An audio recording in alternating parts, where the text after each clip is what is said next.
games you watch. Right, we've got a couple of interviews they asked us to do. So,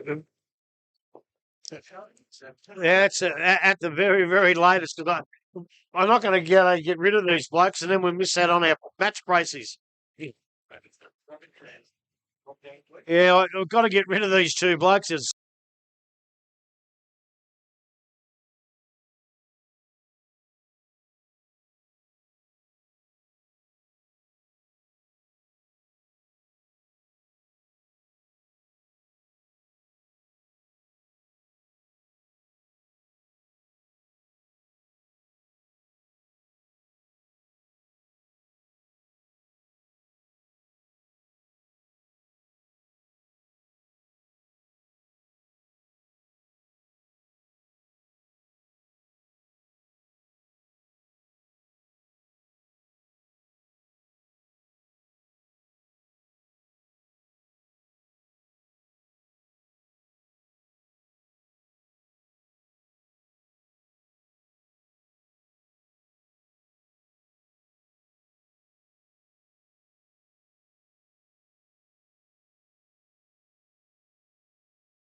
Read the Play round is here, and this weekend we are asking our community to get behind the work that happens beyond the game.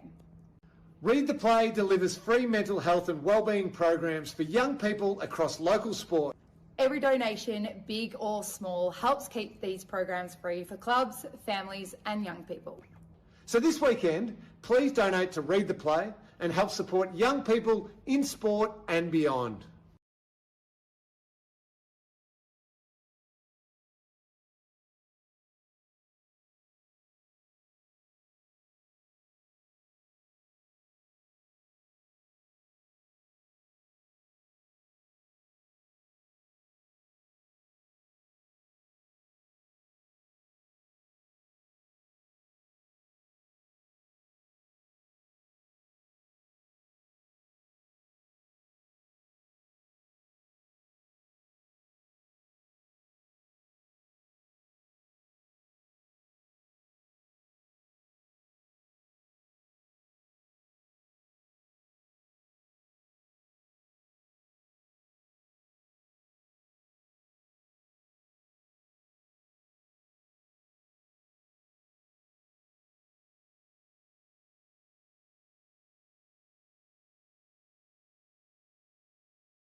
Seven, the Pulse.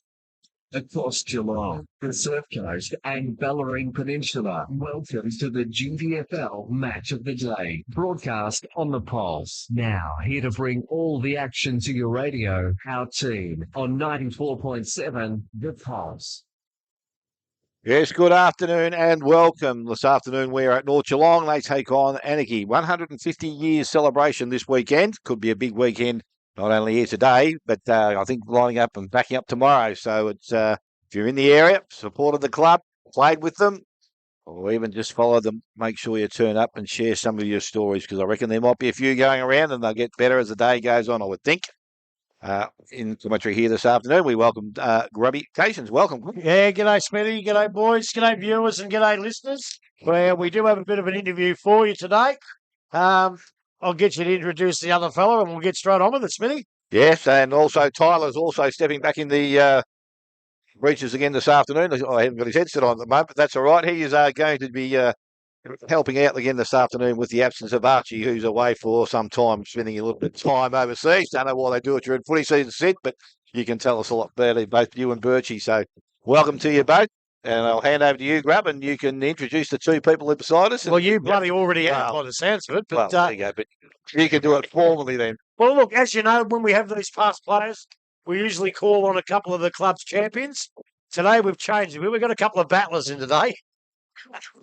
Only got about six best and fairest between them. I think the best and fairest is named after one of them. But a huge welcome to Gary Birch, former champion, twice best and fairest winner. Welcome, Gary. Thanks, mate. Thank you. And of course, the other bloke doesn't really need much in any way or form of a description. The great Daryl Jones, couple of 4 best and fairest, I think it might have been. 45 best and fairest for the Interleague. I won't even go on because he gets embarrassed. Daryl Jones, welcome, mate. Thanks, Bob. Now, it's not all about you two blokes today. Yes, it is. Okay, well, off you go, Brett. You just tell us a bit about yourself then, mate. No, we haven't got enough time. I know. Keep going, mate. Well, well, we'll start like that. You've been at North Geelong for a long, long time. Yes. Give us a couple of your memories, a couple of what you think about the club, what you've done for the club, what the club's done for you. Anything you want, mate, really. Well, I came in, and my father played here. My grandfather was. Well, thanks very much, Birch. No, I'm only joking. It was a long time. Family's been at the clubs since 1923 or something like that. Yeah, my father and uncles played here. Then I started in 1969. I've been here ever since. Wow. And played 300 and something games. And yeah, on the committee for 25 years plus, and ran the juniors for many, many years. And yeah, and I've got daughters who played here, and yeah, granddaughter now. Yeah. Now that 300 odd games, they tell me that's the second amount of games. But Yes. you're a better player than Shimmer, weren't you? Yeah, but he never went near a pack. Ah, there it is. There it is. What do you get? 417 or something, I think, from Something memory. like that. Yeah. I looked around when I'm going to have you blokes on. I looked around, got on the Google, which I can do it now, and I was trying to find a club in this area older than North Geelong. Other than the Geelong Footy Club, the VFL AFL side, I don't think there is any. You've got East Boot by a couple of years. I think there was a Barwon, but they're no longer going. They're now South Barwon. So you'd be, aside from the AFL, the oldest in the area. Yeah, there's only Port Arlington was 150 last year, Right. and I think Winchelsea is 150 next week. Wow. Yeah, it is too. It is. But not in our comp, though. No. No. I think they were in about 2,000. But, Jonesy, what am I going to ask you that you can answer? I don't know, mate. Well, you generally just hang shit on me, so go ahead. Well, we used to before we were not allowed to swear on the radio. But, mate, you, and I can't, you could have probably too, Birchie, but you as a footballer, there's no doubt you could have played GFL, right? But you chose to stick here with North Geelong and GDFL. Why? Well, I suppose the first 5 years I played was GFL, was Hearst Cup back in them days. But yeah, certainly had a few offers when we dropped back to GDFL from, especially from North Shore, where my brother played, and had a lot of mates out there. But yeah, just stayed on with the Blakes. I was here since 1973 when I started in the juniors, and just wanted to play with my mates and stick with my mates, and it proved successful in the end. We had some great times over the years and a bit of success, so yeah, it's all worked out great. Well, I suppose we can tell everybody at 64, you're still having to kick with the Crocs out there at Meredith. Yep. Obviously, you've really loved being out there. Has it got the same sort of atmosphere as you had at the club at North? I mean, you've stayed at both clubs so long. You probably be the record games on out there at the Crocs. Is it the same sort of feeling you get at the Crocs that you used to have here at North? Yeah, they're both very similar. I suppose I've played footy for this long. I think it's 55 years now since I started, and I think it's been a lot of fun along the way. You meet a lot of great people. And yeah, just the enjoyment of playing. I suppose it's an addiction with me. I still love to do a bit of training, and it's probably not a bad addiction, I suppose. So just being around good people, it's been a big part of my life, and it's helped me through life. So Well, you've played just about everywhere, and you probably topped it off last week by playing footy in Bali Yeah, correct. and winning the goal kicking. Correct. Yes. Unbelievable. Now, I've got a question for you both, right? Either one can answer. What have these blokes got in common? Andrew Buse, Mark Dragosevic, Billy Goggin, Ken Hands, Gordon Hines, and Ray Sarcevic. They all played for North Geelong, And and they all All played league footy. all played AFL league football, footy. Yeah. Now, why I ask that, because there is a list. There's 22 others on that list. There's Which- more. Well, on the Google, there's 28 blokes. There's a thing in the rooms now, a board. They Yeah. just brought it in today. I think there's 42. That played AFL footy. Hmm. Wow. To me, I can't think of any other club around that would have that many players. No. So that'd make you pretty proud of your club, both of us. Oh, yeah. Actually, our first AFL footballer is Charles Brownlow. Well, there you go, yeah. Yeah. Yeah. And the McCain brothers, there was about 6 of them, and they played all through the 1870s and 80s, and they came from North Geelong. But at that time, our ground was just near East Geelong Footy Club now. Oh, okay. The, All right. the Geelong was a different area. This area wasn't opened up All back right. in the 1870s. Yeah. Well, that's a long, long time ago, yeah. Yeah. When Birchie was young. Yeah, well, I did have something written down. I can't remember the years now, but we talk about the Bell Postal dynasty. I think it was about 1949 to 1955. Was it 7 premierships in a row in the 50s? Like, what was it like to play in them, Birchie? Yeah. I only saw 5 of them. But But it must have been a huge. We talk about the Bell Postal dynasty, but that must have been just. my uncle, Ron Clifford's still alive. He's 98 soon, and he played in the whole 7. Did he really? Yeah, he played 7. He played in 8. He won a league best and fairest and 2 or 3 club best and fairest. Wow. And he'll be here today. With another point I just wanted to make, you asked about longevity at a club. We won the premiership last year, as you well know. We won it in 1925 as well, which was 100 years Oh, difference, yeah. of course. But there are 4 people, active members of the club, who have got family members who played in that team. In that 25, 1925. Dennis Harrington, as you know. Yes, no, Dennis, yeah. His uncle, Fid Henry, played. Neil Alford, do you remember Neil? Yeah, yeah. His grandfather, Heck Cunningham, played. Huck Cunningham. There was myself, my great uncle played, Mick Duggan, and Greg Bellwood, who played a lot of games in the 80s and 90s. His grandfather, Alan Thompson, played in that. So we had a connection 100 years. 100 years ago. And, Yeah. and that's what a lot of clubs will never have, you know, and you're obviously proud of that. Probably one of the low lights of today is you'll probably have to go and have a beer with Ray Robinson, Sid. Well, Ray's not going to make it today. Isn't he? I'll explain to you a bit more when we get off. Okay, well, fair. But he did win the best and fairest in 1999, the same year that his bank balance dropped a fair bit, old Ray. But you know what? His best ever game I seen him play, Ray, was in the 95 grand final for Corio. Then he decided to come to North, and yeah, it was probably one of the best ruckmen I played footy with, to be honest. And he's a great mate, as you know. Yeah, he's had a bit of bad news today, which is not good. So Oh, that's no good. Oh, yeah, that's no good. Now, I did go through some players, but then again, it's not up to me. So how about naming a couple of the best players that you've ever seen here?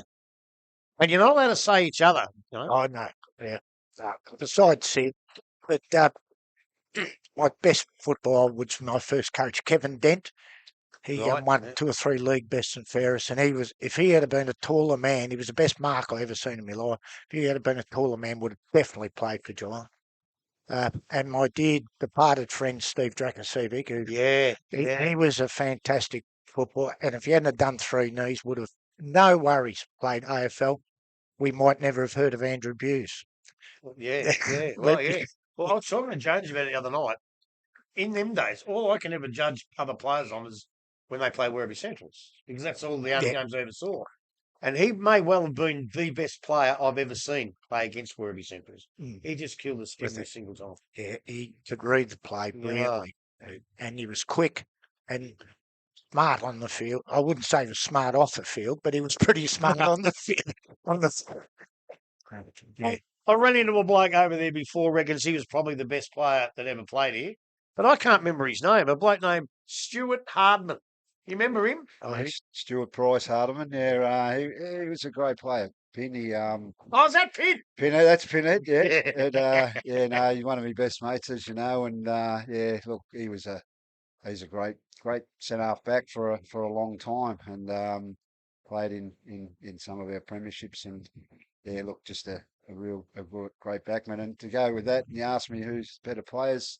Definitely, probably the best is Scap. That's what I thought, yeah. Yeah, that played with, and Birchie's already mentioned Dracker, and them two were standouts for me in my time here. But we go along with a hell of a lot of other good players that Yeah. that take a long time to. Well, you two blokes have got 6 best and fairest. There's one fella that cleans you up. He's got 7. Desi Fitzsimmons. He's been a fantastic Yeah, player look, for North. I actually was lucky enough to be his first coach here when I coached, and yeah, Desi, look, great bloke and a fantastic footballer. Just one add Desi to the list because yeah, he's them Scapper, Cracker, and Desi, the best 3 I've seen at the club. Yeah. Well, when I did have a look at some of these best and fairest, I found a name, Darren Matheson. That's him. Did he win it from fullback? Yeah. He would have been. It was they came the same year, Desi and Matho. Yeah. And they actually played their 250th game on the same day, which was the club actually asked me to have a bit of a talk before the game and sort of give them a wrap up. Two great blokes, 2 great footballers. And I look over in the corner and there's Matho. Tears running down his eyes, and he's a bit emotional, old Matho. But anyway, they run out and they're playing East Geelong and red hot favourites that day. And I think East Geelong kicked about the first 5 goals. And I thought my speech before the game did no good, but luckily they got up at the end of the day and won the game. But yeah, them 2 blokes, 2 fantastic blokes, were really good mates with my son. And yeah, great North Geelong people. Yeah. There's one bloke that no one knows. Right, I picked the best and fairest out. 99 Robinson, Matheson, Desi 7 times. You 2 blokes 6. 2020, coronavirus. Yeah. Well, what position did he play? He wasn't a bad player. He was all over. Yeah, all over us. Kept us all very quiet. Now, when I pick these things off the boards, I see 94. You finished second a few times too, Bertie. You must have played the same side at some point. Yeah. I played his first game. I was in Okay. Mottawarri. Ah, right. Yeah, Mottawarri were actually in the Herbst. They were in the then, GFL then. GFL, which was out at Mottawarri in about 6 inches of mud.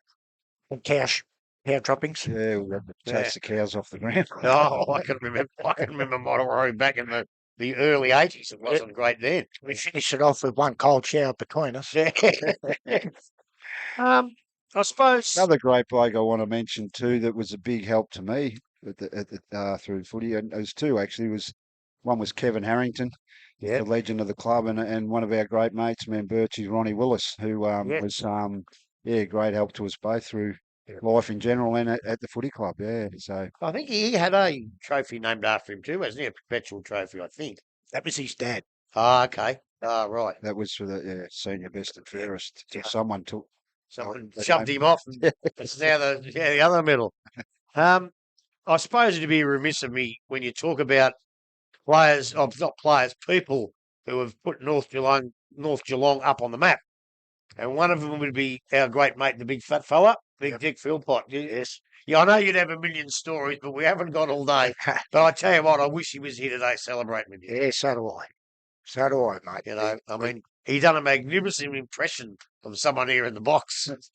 Probably annoyed you a bit. But Well, no, it was all good fun, and Dick was just a great person. I often get asked about that era we had, and we had the best on-field leader, which was Dennis Hines, as our coach, and we had the best off-field leader, which was Dick, who ran the club to perfection, and we had a great era of success. And he was just a great man. Well, I think he got Rex Hunt as the number 1 ticket holder at one stage. We had Rex Hunt, Teddy Whitten, Sam Newman, Billy Brownless. The list goes on, and he really put the club out there. He promoted the club, and I think that went towards us having a lot of that successful era. He was a great man for the club. Yeah. Well, I was on the footy show with him, and everything was the fabulous North Geelong Magpies. He just loved it. That's the same. Would have been better if he was here today, obviously. Boys, It's going to cut us short. That's all right. I can't believe they all said, how are you going to shut Birchie up? Haven't shut Jonesy up. That's Right the other way. Yeah. Anything you blokes in the last 5 minutes want to say about North Geelong Footy Club? Well, look, we've been through a lot of, since I've been here, 58 years, but we nearly folded twice.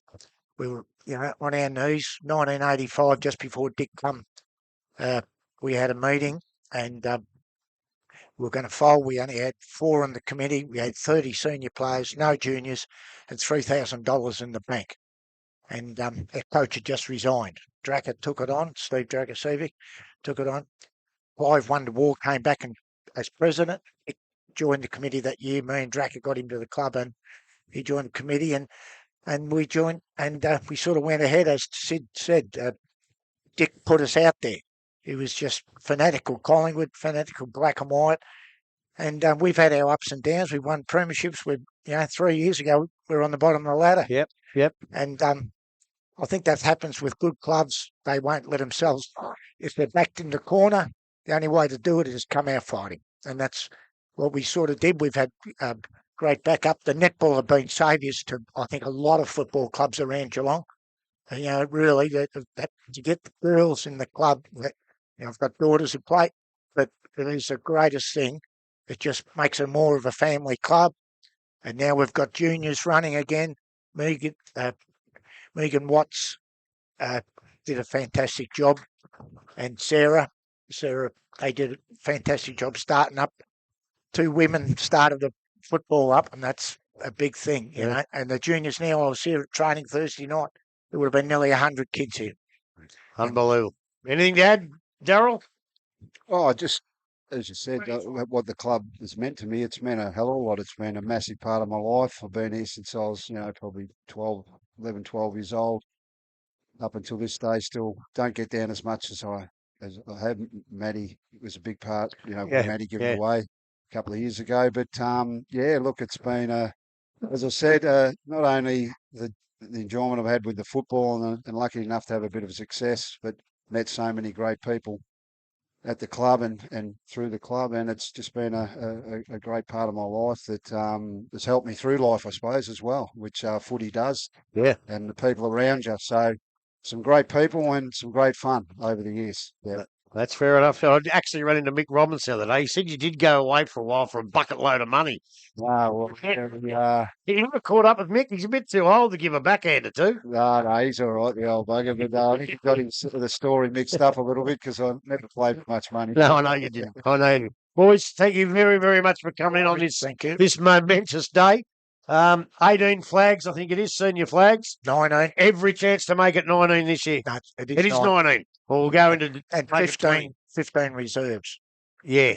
Although you lost about 6 to Werribee Central when I was coaching. But yeah, and I captained that's who I'm going to mention too. One of my favourite people ever at North Geelong. Tony Swennerson. What a great, great man, Tony Swennerson. He wasn't the best footballer in North Geelong I've seen, but he was the toughest and the greatest team man. And one of the best blokes. Yeah, one of our great mates. And, we sort of miss him every day along with Ronnie. And we all, that crew we're just talking about, along with Birch, we holidayed together for years up at Yarrawonga, and you remember that? Yes, yeah. And great times. And it's really, you think about them every day. They're great people. Yeah. Another bloke I wanted to mention was Chicken Wall. He wasn't a bad player, was he, Chicken? Yeah, Chicken was a great player. Yeah. And another great bloke. And look, he had a bit of a bad run with an illness early in time. He actually represented when we're in the Hearst Cup or the GFL. He was the interleague full back in them days. Wow. And then he had a bit of a problem, a health problem, and then he ended up a full forward, as you know, and kicked 100 goals on a few occasions. So, Chicken's a great man and a great footballer. Great. Unbelievable. I tell you what, I actually wish we could have started this about 11 o'clock because we could talk for hours because it's such a well-established club, 150 years. We could have spoken all day. We've had 2 fantastic blokes in there, 2 of my mates anyway. And thanks for coming in, boys. Good luck for the rest of the year. And good luck for today. Birchie, behave yourself, please. You know me. No worries. Thanks, Grub. Thanks, boys. Be nice. I'll try.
Come back, as I said, great interview, and it's once that finished, they were here for a bit longer in the box, so that's why it's taken a little bit of time to come back. But as I said, you've got two good people that have been around this club for a long, long time, and no better to explain what has gone on, what's probably going to happen this afternoon, and obviously tomorrow as well. But they People, you reckon, Dale? They've Yep. stolen all my pens. oh, have they? Well, they must have them in the hand, but that's all right. But I did see one on the floor here before, so you might be able to log one there. Grubber's usually got a supply. Yeah, I don't know whether James is good, people. Yeah, no, as I said, I reckon he does a tremendous job. He's still playing the game as he Great does man. these down. Yeah, as I said, 64 years of age. I would not even contemplate running around on a football field these days. And I don't think you would either, Grub, would you? Nah, not for the last 30. Oh, but you're 65, so that's probably one year older than 61, Jonesy. Anyway, we'll go quickly through some other sides, some games today. As I said, it's an important game because the way the ladder's sitting at the moment, sides that are in there can't afford to drop them off. And the ones that are down below can't afford to lose too many more because I know they do come home with a pretty decent run, but they may be too far back to make a difference if they get to that stage. But each game as it is today, and one that's probably got a little bit more importance as there today is Bannockburn. I think they've got their past players on out there this afternoon. They take on Winchelsea at home. Should be a very good game, Grub. Both sides are going particularly well at the present time. Yeah, they are. Winchelsea a little bit up and down early, but they're starting to find their feet. They had a good 74-point victory over Thompson last week, which you would expect. And young Finn Parrish, he's getting in the best most weeks. Walsh was good, Gemmell, and Primer kicked 5, and he must be right up with Zach Smith in the Wayne Tyquin medal now. So they're 6-3 and going pretty well. But Bannockburn, after a real tough start, they've found their feet even more. And they're playing some really good footy. They beat Anakie by 54 points. Tristan Battaglia, I think he kicked 3 or 4 too. And He got 4 last week. That's probably his first haul, I think. yes, it is that I can remember. Yeah, and Giles and Jervis is starting to come good. Well, actually, he's been pretty good for most of the year. So, look, very, very good game. It's at Bannockburn, which means it's probably I tend to lean towards Bannockburn. But if Winchelsea can produce their best football, look out. We could have a thriller out there. I think they did that last week. I don't think Hawker played last week. I didn't even look at the inclusions No, this he week. didn't. He's in this week. No, he's not in. Not in this week, No. so he must be still on his whatever they call it with the schooling.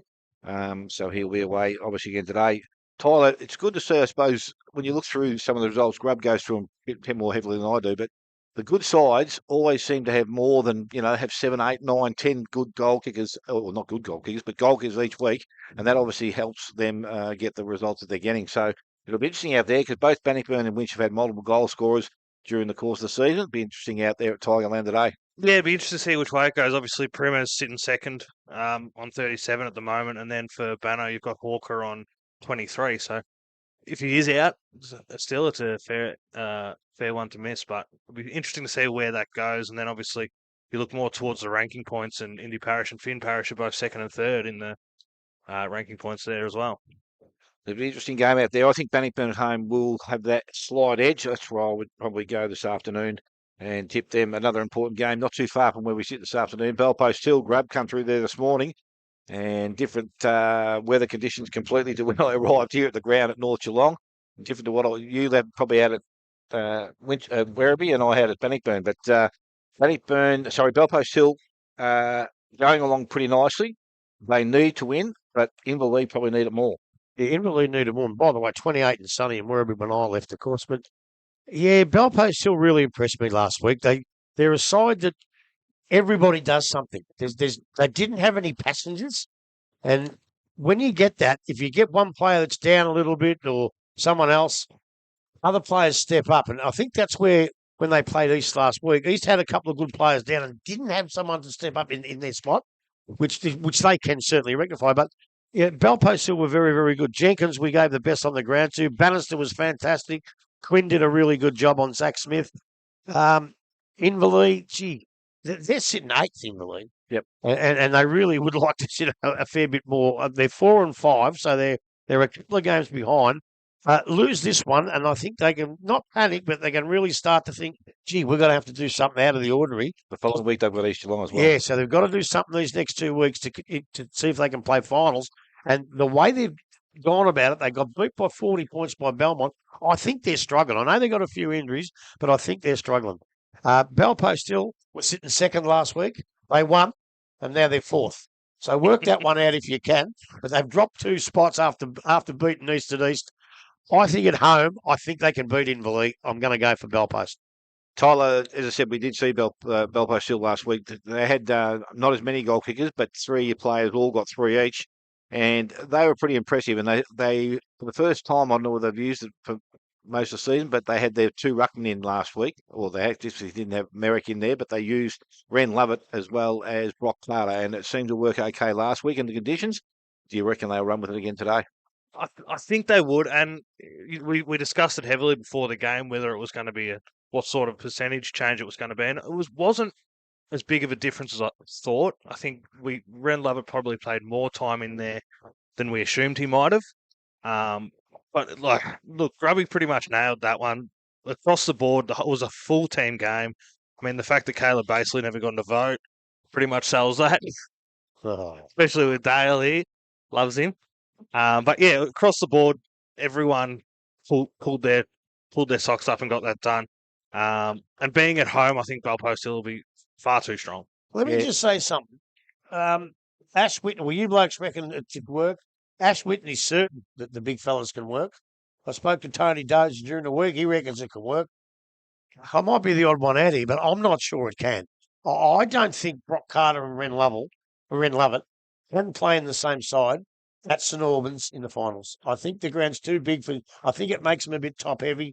Young Liam Merrick, if he hits form, is a bit more mobile. I don't know which way they go then, but I'm just not sure those 2 big blokes can play on St Albans. I hope I'm wrong because they're both great players and great blokes. Not sure yet that it can happen. Do you think that rotation becomes more of a ruck to forward swap there, or most of last week it was ruck to bench? I just don't know whether either player can go forward a real viable forward position. Yeah, I just don't know. I agree. You've got to have mobility, especially at St Albans. We all know that you've got to have that fleet of footness out there, I suppose. They've got to be able to kick quick, move around the ground pretty well. So it'll be interesting to see how long they persevere with it and how far they go with it. So it's going to be very interesting to see what happens there. The good thing, I suppose, is, or not the good thing, but Inverleigh, as I said, they've got injuries. Poodle Wilson's probably their biggest one because I don't think they've really got a good backup ruckman unless they go to their second stringers, which is Warren, blokes like that, and they're not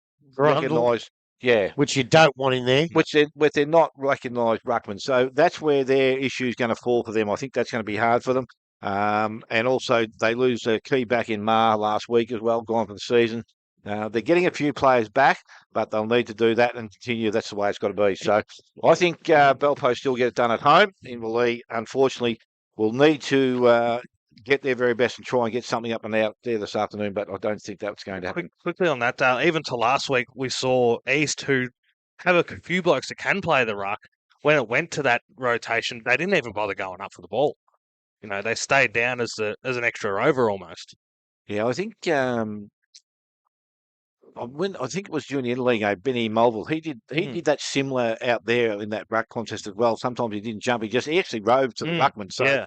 I suppose that's smart. You don't always have to jump, but it's just an occasion where, as I said, you've got that happening, and it's interesting. As I said, I think going forward, it's going to be really important that you've got to have a good ruckman, and you just need that little bit of a black. Now, I'm hoping they're not marking the centre circle, which they're going to use out there. I'm hoping they did what the reserves did and would take it out of there. I don't think they're allowed to. I reckon that borders on ridiculous. Probably should have put his gumboots on instead of his dress shoes. Well, I would have done the same thing, but look, why would you start a game in the middle of the thing where it's going to be slop and people are going to get injured and hurt down there? So if you have a look where they're doing that circle, yep, they don't have to move it far to the grass, do they? No, you know. I'd be disappointed if they didn't bring it out. But anyway, I don't make the rules. You are disappointed because they're not bringing it out. Yeah, no. Next game we've got to look at. We've got to keep moving here. We've got East Geelong taking on Thompson. We know where Thompson's fortunes are lying at the present time. East Geelong will have to get back on the winning track this afternoon. It's important for them, Tyler, to make sure they win out there. Yeah, and especially after last week, we sort of weren't sure where they'd sit against Belpost Hill, but Belpost Hill obviously got the ticket there. So yeah. Obviously, at home as well, gives a good advantage. I think East will take that home pretty convincingly. Yeah, and 5 and 4 against 2 and 7. But these two teams don't like each other. We know that. You never get beat by East Geelong. The Thompson boys are told, and vice versa. But East, look, they weren't bad last week. They just weren't good enough in the finish. And young Visiton was good, Payne, McLean, and 19 points at home. It wasn't a bad loss, but any loss is not that great. But Thompson is struggling. They've been smashed by players who have left, smashed by injuries. They got kids playing, and hopefully those kids learn a hell of a lot. And I think they might learn a bit today. Eden, Jacker, and Cam were last week's best players. Cam kicked 3. I think East will win this and win it well. And with that percentage situation, even though it's not going to be great conditions, they need a big win. Yeah, if they actually do, Grub, that's one that they will need to win and do it pretty well. Belmont take on Corio, and Belmont are at home. So, again, you don't know what it's like. The weather's out that side of town, but they're also probably in a position where they need to win and win well. Well, yeah, Belmont again. Belmont, I thought, were a top 3 side, and they're sitting 6th. But again, it's only the percentage, and they were playing against Corio, who are 1 and 8. So again, on that little ground, they've got to kind of try and kick as many goals as they can to try and separate that percentage gap. Wood, Sammy Jones kicked 3 last week. Wilson was good for Corio, Shoebridge, Gibson, and Evans. Tommy McMahon, the boy we like, I've missed a couple, so he'll be back today, hopefully. But I don't think it'll be enough. I just think Belmont will be too good. Yes, Sammy Jones back in there. I saw that the other day. So it's nice to see. They've got some good options there too. So yeah, they have some taller options coming back into their side. So that makes it all the more better for them. Belmont going along pretty nicely. They've run some good games over recent weeks. I think they beat Bannockburn at Bannockburn, and I think they beat someone else just recently too. It was a quality game, but they should win this one, Tyler. They beat East. Definitely. That's right. Yeah. Definitely should, but yeah. Look, did East beat them? No, Belmont beat East season. Currently they're 21 points behind in percentage from the top 5 teams. So yeah, they definitely need a big win, and I'm sure they'll be pushing for a 10-goal bonus there. I'll tell you what I will say though. Corio at 1 and 8. Last week against Werribee are on top. They kicked 11 goals in the wet. All right, Central's kicked 21, but fair enough. But they kicked 11 in the wet. So they're having a big crack, and sooner or later they're going to get there one day, and I just hope it's sooner than later. Yeah, as I said, they are taking some steps. They went backwards in where they were in personnel, or playing personnel. They recruited pretty well, but they didn't gain anything, and I think that's what you need to do. But again, as you said, Grub, their performances haven't, if you look at some of them, haven't been that badly. I think even the game against Bannockburn a couple of weeks back, at 3/4 time, there was hardly a margin. Yeah, they've been in games for a long time. Yeah, so it's just that finishing quality they need to do. So it'll make it very, very interesting. But let's hope they can perform out there this afternoon and make a game of it. But I think Belmont at home are far too strong. Final game we'll look at this afternoon is Werribee taking on the Giants. So to see Werribee with a few players overseas at the present time and come up against the Giants, who are really struggling to win a game at all, Grub. So you would think that should still be enough for what they've got on the track. Well, you would think so. Before I do that, the umpires today are Matthew Searle, Lewis Rhodes, and the evergreen Dave Chaston. We got him again, so we're in pretty good hands today. Werribee went along their winning way last week with a 10-goal win over Corio. Culliver, Camilleri got 3, Saliba got 3, and McDonald 4. So they had plenty of goal kickers and obviously played reasonably well. The Giants 0-9. I don't know where they're going to come from. Sooner or later they will improve. T. Connors was good. I can't even read my own writing there. And Hannah, they've got Jackson Collins down back. I don't know where their first win's going to come from, but I just don't think it's going to be tonight, by the way, Smithy, at 5:30. Oh, are you going down there on the way home? Well, Tyler's got to go early, so I'll do the same. Yes, I'll be there. That's all right. That's not a bad evening then, Grab. Hope the sun's still shining at work. The new room's upstairs, mate. I'll be up there seeing it. It'll be beautiful up there. You can see everything. Tyler, your thoughts in this game? Yeah, I mean, Grubby, I had a question for you about Saliba, but obviously he played last week, so that interleague injury was nothing so bad. No. Keep it short and sweet. I think Werribee by 6 goals. Yeah, I think you're being very generous there, Tyler. I think the margin will be far greater than that. But as I said, let's hope the Giants can put up a performance that's worthy of them for the year. So they always play well against Werribee. Remember last year, Werribee needed to beat them to have a chance to get to 5, and they drew. Oh, that's right. Yes. So they do have a pretty good record against Werribee Centrals, believe it or not. And the final game is our broadcast game here this afternoon. North Geelong at home taking on Anakie. And as I said, there's still some names missing from that Anakie side, but one that has come back in is Lukey Dalhouse. I can't see him, hasn't played many during the season, might be his first grub. It'll be important for him to get involved in the game. Let's hope it's not his last for the season, but North Geelong again in a position where they're in that mix, playing to the top 5, and they need to win this game and win it well as well. Well, they did that last week. They beat the Giants by 119 points and jumped to, I think, they're second position now, I think. And yes, they are at 6-3. So, they did what they had to do against a lower side and win by a hell of a lot to get that percentage up. Do they have a chance to do that today? With Anakie's form, I think they do. They weren't great against Thompson. They got beat by 54 points last week against Bannockburn, and I just don't think they're playing their best footy. One of their recruits, Sammy Hoffman, he won't be out there today. He's injured. Gerard, again, was one of their best. Law and Fitzpatrick. Francesi Fulton, he kicked about 11 or 12 in 2 weeks. Last couple of weeks, he hasn't been able to find the scoreboard, so they really need him to kick a couple of goals today. Dalhouse, as you mentioned. Josh Mawson, he's a class player. I don't know. I think he's missed 1 or 2.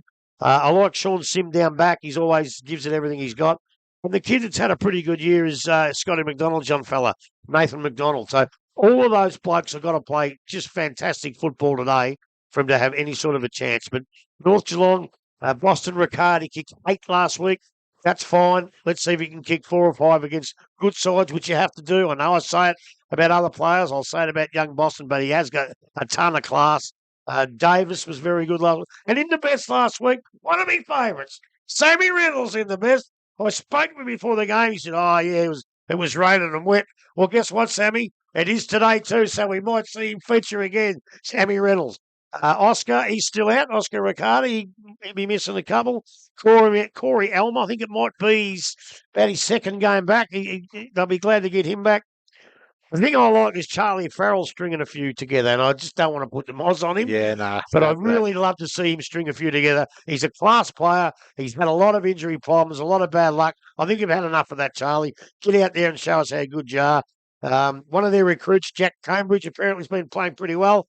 And, of course, I can't go through a bit of a thing about North Geelong. Was that Luke Parker? And the great Luke Parker at full forward. So, good on you, Lukey. I don't know. I hope he's switched on because I know he's got a lot to do with the celebrations and everything that's happening today and tomorrow. I hope he can put it aside for a while and kick a few goals.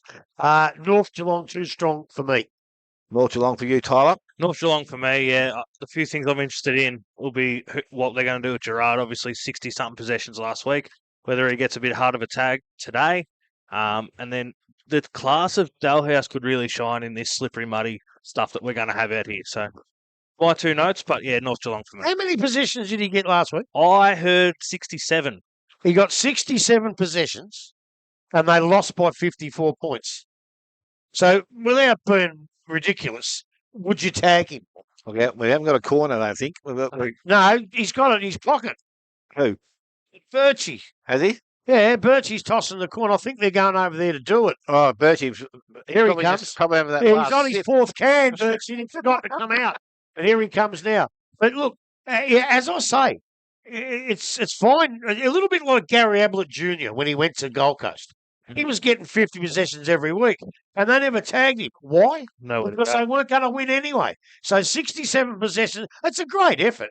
But do you tag him when you're North Geelong? No, you don't. You don't. I reckon that might have taken me Also 2 or getting 3 a head weeks some shake days from- when I was playing to get 67 possessions. But I got 67 possessions over the course of about 4 years. As Quality grab, weren't they? They are quality. as you were making that statement, Grubber, North Geelong head walked past and shook it. Right. So, Right. So he's right. He's right up with it. Don't worry about that. But no, look, that's and it's not being nasty. No, it's just how it is. Like if you get a bloke like I just busted me new glasses. If you get one of the better players like around the leagues and that are getting 25 possessions and cutting you to like Donahue, he cuts you to ribbons with his possessions. Yep. He's a bloke that you can tag. But, 67 possessions and you lose by 54 points. No, you don't. You honestly don't. Yeah, it does make it very tough. As I said, maybe the support out there wasn't as good last week, but as I said, if he's getting that possession, there's got to be some smart people playing around him. So if you can follow him to a contest and around it, then I think you're going to be picking up quite a few possessions yourself. So it's one of those things when you've got a good quality ruckman, not let them like to kick the ball, so you get around him, get the handball out, as what Ricky O'Toole used to do, mate. He was always the one with the ball in hand, bringing the ball forward. So knew where to go, how to get it. But he was also one of those blokes with quality finish, and that's what you need. So, Well, but sometimes you can coach against that. Yep. You know, like I remember the days when Ricky was the best player in the comp, and I think Gillum was coaching at Centrals, and the idea was back of the centre, let him get his 50 possessions. Yep. But as soon as he goes forward, make sure two blokes are on him. Yeah. And it's human nature. If you're getting kicks there, you stay there. Because if Ricky got him forward, look out, you're gone. Yep. But you don't let him forward. You let him go back. And it's coachable. So the game is just about to get underway here. Players are moving to their positions, and we're looking forward to this contest here this afternoon.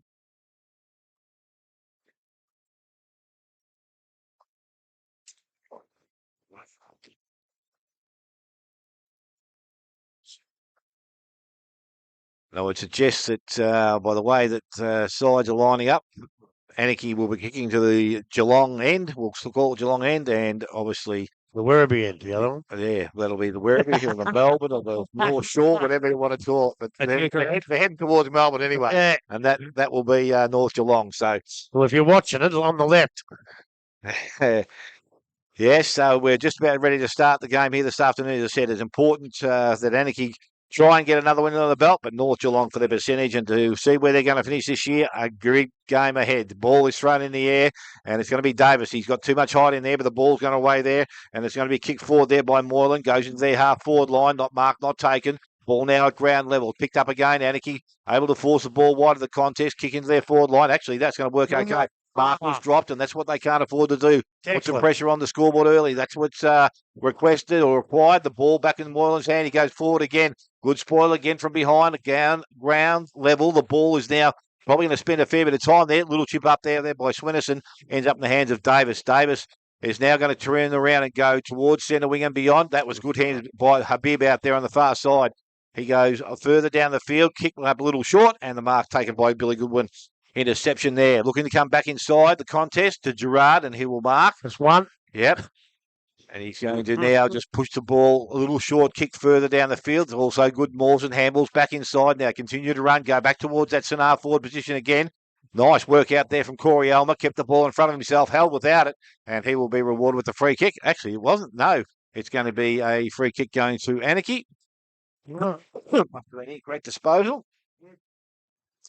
And the free kick will go out there, and it's going to be Declan Robertson that's going to drive the ball long into their forward line. Out the back, the mark is not taken, comes to ground. North Geelong game with numbers, picked up out there. Oh, that was a strong tackle. Umpire said he had prior opportunity. I don't think he did. He was pretty much grabbed as he got it. So Sutherland is going to have the first real shot at goal here this afternoon. O'Brien was the player that was coming through or tried to force his way through. Haven't seen this young lad before, but he's got a bit of size about him. Yeah. Well, I think he's an in. So I don't know how many games he's played, but he's in this week. We'll soon be his qualities here, Grub. So he's going to kick from about 25 metres out from goal.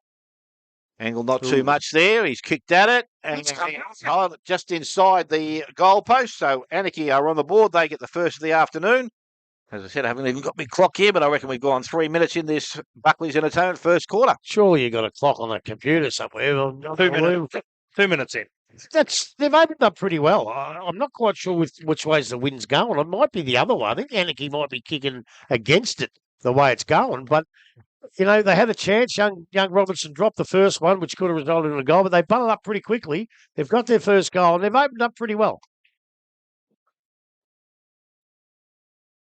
Yeah, I clearly misread that one. I thought it was a point for a mile. Oh, I could see it coming back. So Davis again does the ruck work. Ball comes down. Gerard over the top, and there's a free kick. He's been rewarded for a hold. Look at the ball now in the middle of the ground. I don't know why they hold that ball. So he comes out and runs outside. At least that was smart. Kicks the ball. Didn't travel too far. It's going to be slippery out there. Farrell stands under it. No, it's not. Swinnerson's taking the mark. And he's going to play on and go quickly back towards centre wing, back towards a bib, comes up at the ball, doesn't take the mark, follow-up work, okay, picks it up, got the handball out, missed the target. Coming through there was Anakie. I can't see the player out there on the far side. Strong tackle laid once again. This time umpire will come in and ask for a ball up. Bonus Bruckman there again. Davis brings the ball down, picked up, again, kick smothered from the boot, picked up, again, out there. I reckon that might have been Robinson once again. They bring the ball to our side of the ground this time. That's actually a better position. Goodwin now has it, needs to get rid of it. Handball wasn't great. Into the hands of Jackson Jewell over the top. Desnoy has time and space, runs now, kicks long, goes into their forward line. Wow, it's a nicely weighted kick. Mark has been taken out there by Cooper Vaughan. We saw him a couple of weeks ago on the interleague. He was very good that day. And he was able to show us he can kick some goals. That was a beautiful kick, actually. He gave the Anakie defender no chance at all. Put it right where he had to put it. So Vaughan to level things up here. 4-minute mark. Well, Cooper runs in quickly on Jack Sutherland, so he didn't play last year, and then Mo Whaler seniors prior. Well, Whaler. So 3 years up there. So here he is, Cooper Vaughan, trying to level things up at the about the 5-minute mark of the first quarter. Steps in, kicks his goal. He didn't give that enough angle to work with there, through for a minor score. So North Geelong now are one behind. Anakie, one straight goal, as I said, gone just on 5 minutes. Buckley's Entertainment Centre first quarter scoreboard.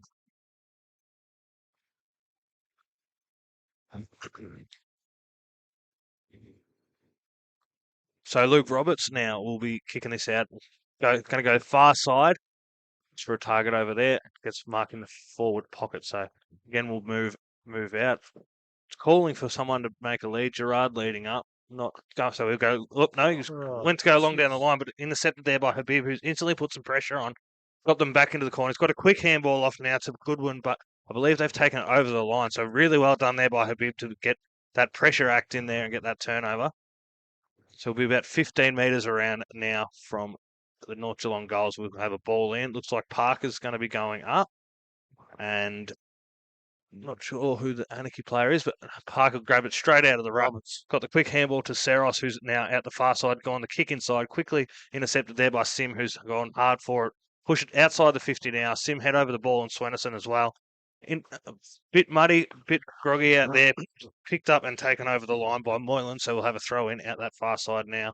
So Moylan will be going up for the ruck contest there along with Tommy Davis. And the ball's coming in now. Davis gets to front position, gets the first hand on it, tap down, hits the ground. Gerard with the quick clearance there. That's 3 grub, gets a kick out to Saros again, I believe, who's quickly wrapped up on the far side. Handball turnaround to North Geelong and turn back now to Mawson of Anakie. Gets a turnaround and the handball to Gerard, gets the kick forward. So we're centre wing now, the contest with Dalhouse, but it's going to be collected by North Geelong. Both teams pushing there, unable to get it clear. So, but no whistle blown as yet, but finally a clearance. We had a kick into the forward line towards Sutherland, who's unable to get his hands around it. Into the hands of Francesi Fulton, I believe, who's got a kick forward, and he's just pushed it across. Just across the goal face there for Francesi Fulton. So that's going to take Anakie to one goal, 1-7, and North Geelong still on 1 in the Buckley's first quarter scoreboard. Jewell gets a kick in, goes quickly by hand. Now they run through. Smith goes from just to centre spot to centre wing over there now. Back to Vaughan. Vaughan kicked the ball off the ground, went over the boundary line. That's got to be the old lasso. Free kick will go to Anakie. And I reckon it's Vandenberg that's going to be the recipient of it. So he's got the ball. It's not Vandenberg because he's standing just not too far from where I sit now. But ball comes back in, goes back towards centre wing, gets through the contest, out the back. Desnoy's there with head over it. Ball again now at ground level. Moreland jumps on top of it. Desnoy's also in there. Umpire will ask for it back. And we will have a ball up take place. Centre wing, clubroom side of the ground. Davis, a big punch forward. Goes outside now, tap further afield there. That was by Gear. And it's picked up out there this time. Again, I can't see who that player was, but it's been a free kick given against him. Handball goes back inside, into the hands now of Jewell. Jewell goes long into their forward line. Sim got the bounce, read it nicely, got the handball outside, went to his team out there in Gear once again. Little short kick, wasn't great. Mark has been taken there by Riccardi. So Boston Riccardi just outside 50, a bit too far out to score, goes short to Parker. Well, he would be in range. Will he go back and have a shot from there? I'm not too sure. So Luke Parker. An opportunity here to put North Geelong in front. If he kicks straight. We'll tie things up, I should say. Kick again, left a little bit to the left-hand side. Lukey Parker misses, so North Geelong now to that 2 behinds. Anakie are on 1-1, and we have gone 9 minutes. Buckley's Entertainment, first quarter scoreboard. And they come now with Anakie in defence. Big Lukey Roberts puts it out towards the half-back flank. Almost a mark to Rhodes, but it's taken off him. Ends up going out there to Seros. Seros puts it into the forward line. No one can take the mark. Gerard fumbles the ball and loses it. Out it comes down to Jewel. Jewel has a flying shot for goal. The umpire doesn't like it. Oh, gee, I thought that was close, but he's put the one finger up. And that's another point now to North Geelong. Luke Roberts, he's not going to muck around. Yes, he is. No, he's not. Out he comes now. Up to the same side. He's got a player out there. Sim is it? It's a long way away. Here comes Sim now. Little short kick. He kicks it over towards McDonald. McDonald now. Is he going to do the switch? Yes, he is. He comes out to this side of the ground. Over back to Luke Roberts. They've only travelled about 30 metres. Roberts, a nice little kick there to Gear. Gear now. He's going to go for a handball. Out they come, Anakie now. Along the wing position. Up they go. Punched away by Charlie Farrell. And the ball goes over the line and out of bounds. And there's no last touch there. That's a throw in. What do you reckon, Ump? And he comes down. Umpire says, yes, it's definitely a throw in. The ruckman and everything are a long way out. Take a few steps in, son. Has a bit of a look and a bit of a grin. Good on you. And he comes now. Throws it back in. The big fella Davis is in a good position. Almost takes it out. A funny little kick by Gerard along the ground. But it's to Anakie's advantage. The pack forms now. Desnoy has the ball. He's tackled by two blokes. And umpire says, I'll ball it up. And this is where you want it, right in front of the commentary position. Up it goes now. Davis again in ruck. Takes the ball out to Tommy Swenson. Tommy Swenson can't get a kick away. And the ball again rolls over the line and out of bounds. He's pretty big, Davis. He's having a bit of an effect on the game already. But Moreland, he'll go all day. In comes the umpire now. Throws the ball in. Up the big fellas go. Davis again gets himself in a good position. Gets a bit of a push. Umpire says no. Gerard a handball. Comes out to Gear. Puts it back to Gerard. He again on the bottom of the pack. He gets it back out there now to Mawson. Mawson gets a handball across to Sim. Sim comes flying down the half-forward flank now. They go. Umpire says a push. No, he doesn't play on. Anakie in the van here. Nobody can pick it up. But great defence. Comes out by Charlie Farrell. Puts it over. That's a long kick. It's deep into North Geelong's forward line now as they race after the ball. Is that pass? Yep. Cooper pass. I can just see. Nice little kick back the other way. I think it's a half volley now, umpire says. Rory Desnoy has taken the mark. Too far out to score. Looking for a lead. He's put it deep into the teeth of goal. Now there's nobody home. I tell you what, I reckon it's gone through. I reckon it's gone through. And it has.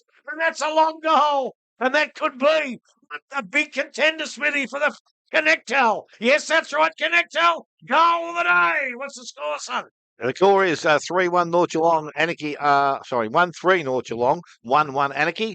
And we have gone just on 12 minutes. Buckley's Entertainment Centre first quarter scoreboard. Yes, well, nice kick. And obviously the protection from the player in the goals. Able the ball to get through for a goal. But we're back in the middle again once again. This now with Davis doing the ruck work and up against Moreland. Conditions are probably not the greatest out there for football now, but it's going to be slippery. We knew that from the start. Ball from the middle, kicked off the ground. Fazio went after it, didn't pick the ball up. It's come out of the mud now, and it's going to be picked up and cleared away. I think McDonald once again had his head over the contest.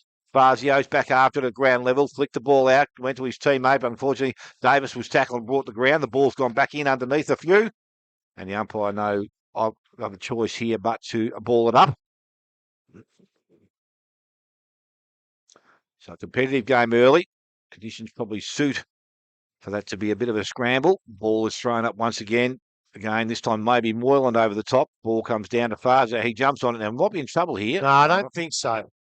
Umpire, a little bit of grace there. Yeah, and good decision. Ball up again, similar place to last. Thrown up once again. This time Davis' height gets over the top. Gerard and also Swinnerson both had grips on it. No one's prepared to let go, and the umpire will ask for it back once again. I'll tell you what, Smithy, Jules, he's a better footballer than his old man ever was, I reckon. Ball thrown in the air. Davis, this time Moylan over the top. Ball comes out. Kicked off the ground out there, but it's gone to the half-forward line for Anakie. It's going to be turned around by Riccardi now. He'll go back towards the centre wing position. Mark not taken out there, working pretty hard. Here's Fitzpatrick. Boy, he brought the ball to ground. The ball's very, very slippery. Gerard, that's pretty clever. Gets the ball out wide to Rhodes. Rhodes now on the left boot, goes back into their forward line. Farrell backing back with the contest. He's done that number of times and he's taken a good mark now. Transfers play far side of the ground. It's going to be out towards Bowles and he's on the half-back line. He can move it further afield with a little short kick. That was also a good chip kick and it's found Orr continues to run now and kicks the ball into their half-forward line, just over the top of a bib. Ball gets to ground. Sim's going to be the first one back. Tried to keep it in play. He did so, but now the ball has gone over the boundary line and a throw-in will take place. So in between centre wing, half-forward line for North Geelong on the far side of the ground.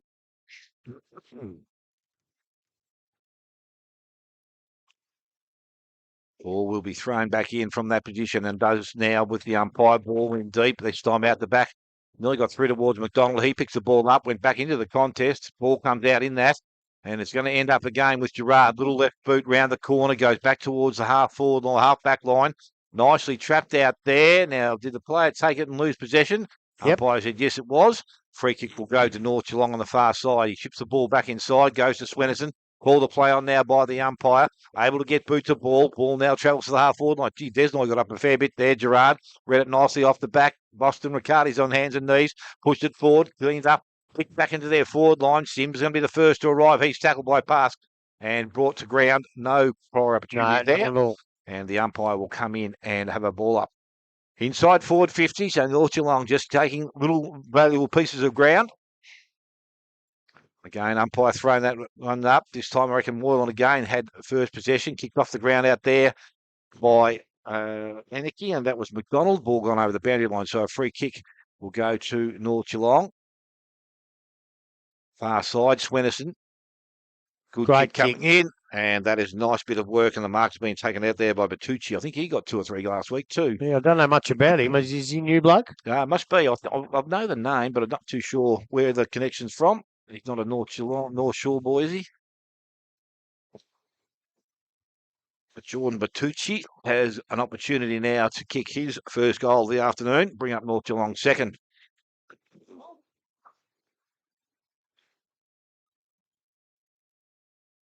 So he comes in now. He'll kick from about 45. Bertucci looks okay off the boot. Got the distance. Accuracy is not there. So they have a fourth behind of the quarter. So 1-4 now North Geelong. 1-1 to Anakie. 16 minutes gone. Buckley's Entertainment Centre first quarter scoreboard.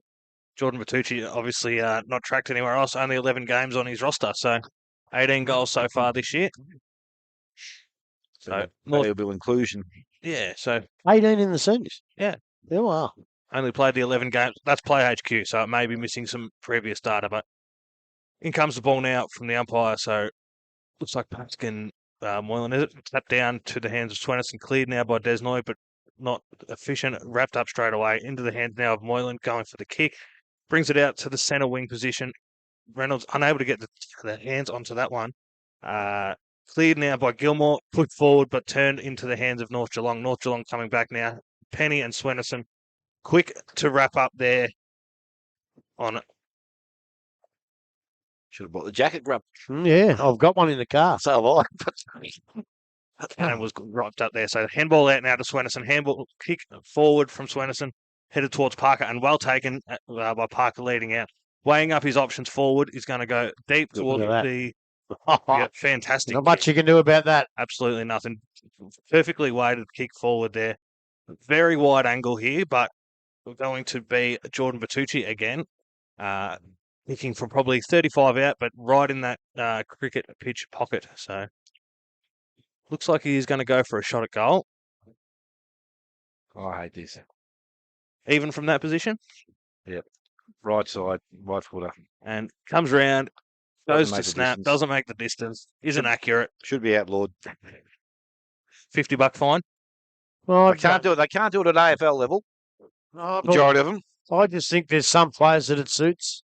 Most players it doesn't. I agree with you. But, well, I know it doesn't suit most players, but there are some that it suits. You know, you're actually kicking the meat of the ball. You're not kicking the point. I understand all that. Wouldn't worry me because I couldn't have kicked that from 4 kicks from that distance. So Robertson back from his expedition to get the ball is going to come to broadcast side. hit the wing, headed towards Moylan now. So Moylan will be first one up. A bit over the back and into the hand. High. Geelong would definitely be a high tackle and paid against Dalhouse. So it's going to be Charlie Smith now going to go inbound first to the hands of Reynolds, just untouched by Anakie. So turn into the hands of Anakie and going into Dalhouse now. Dalhouse gets the kick forward towards Mawson. It's a 2-on-1 scenario, but getting numbers back with gear. But That's high too, I think. that is absolutely high. Cambridge got the clearing possession there, but just tapped high, so he's going to go far side now. No, we're going to have a 50 metres, are we? No, has to go back around his mark. Come back on. All right, so it'll come back to the 50-metre line now for Cambridge. Can have another try at that one.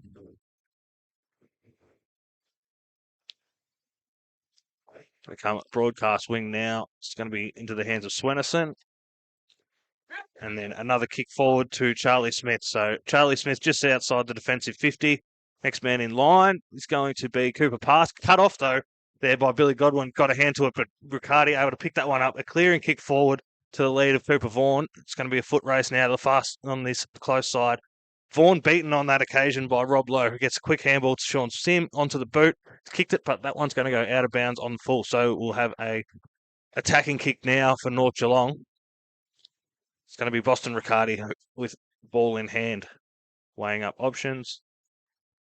And it's going to be the mid-range kick to a good lead. Not a well-weighted kick, but plenty of space there for Jordan Bertucci. So he's going to line up for his third shot on goal now. Got a bit of a live wire up there, Jordan. He's able to find that space well. So Good delivery in, though. It was very good delivery. yeah, he picked the perfect spot there. So Bertucci will be lining up from our 45, slight angle. See what he's made of here. So foot to ball, and that is a fantastic kick straight over the goal umpire's head. One's going to take North Geelong to 1-4-16. Anakie 1-1-7. We are 20 minutes into the Buckley's Entertainment first quarter. Was that their first goal? 2-5. 2-5. I was going to say. You know, Oh, sorry. Yeah, correct. you're right. It's good delivery, and you need good delivery. But sometimes it also matters where you lead to, too. Yeah. And he led to the perfect position. He had plenty of space between him and the bloke behind him. And I think it's easier to kick to a bloke when there's not that much pressure on him. So, yeah, great delivery, but a really great lead and a nice straight kick to get himself on the board, and North Geelong their second. So Paskin there doing the ruck work. Both ruckmen, they may have both had a bit on it this time. Jackson Jewell, infringement there on Gerard, so he's going to win a handball. Goes outside by hand to Dalhouse. Dalhouse now looking to kick into their half-forward line. Ball travels a little bit deeper. Farrell goes back with the flight of the ball. Ball comes to the ground. Kicked off the ground by O'Brien. Goes back to the boundary. Oh, now it was off the boot, but umpires said, it's in the forward line, so it doesn't matter. Correct call there by the young kid. Good job. Front of the club rooms here at North Geelong. About to restart it with a throw in, and that's a good throw in too. Ball now, Moylan out the back, brings it out. Farrell again coming through the contest, gets out the back. Goodwin takes a clean possession. Then he threw it away. Tried to get the handball, but it didn't look too good from where we sat, and the umpire was correct. Goes outside now, kick from Desnoy to Jewell. Further afield, Mark taken out there, this time by Orr. So he's now got the ball, he's able to run past, take advantage of that, and kicks over the top, went over towards his teammate, or looking for his teammate in Penny.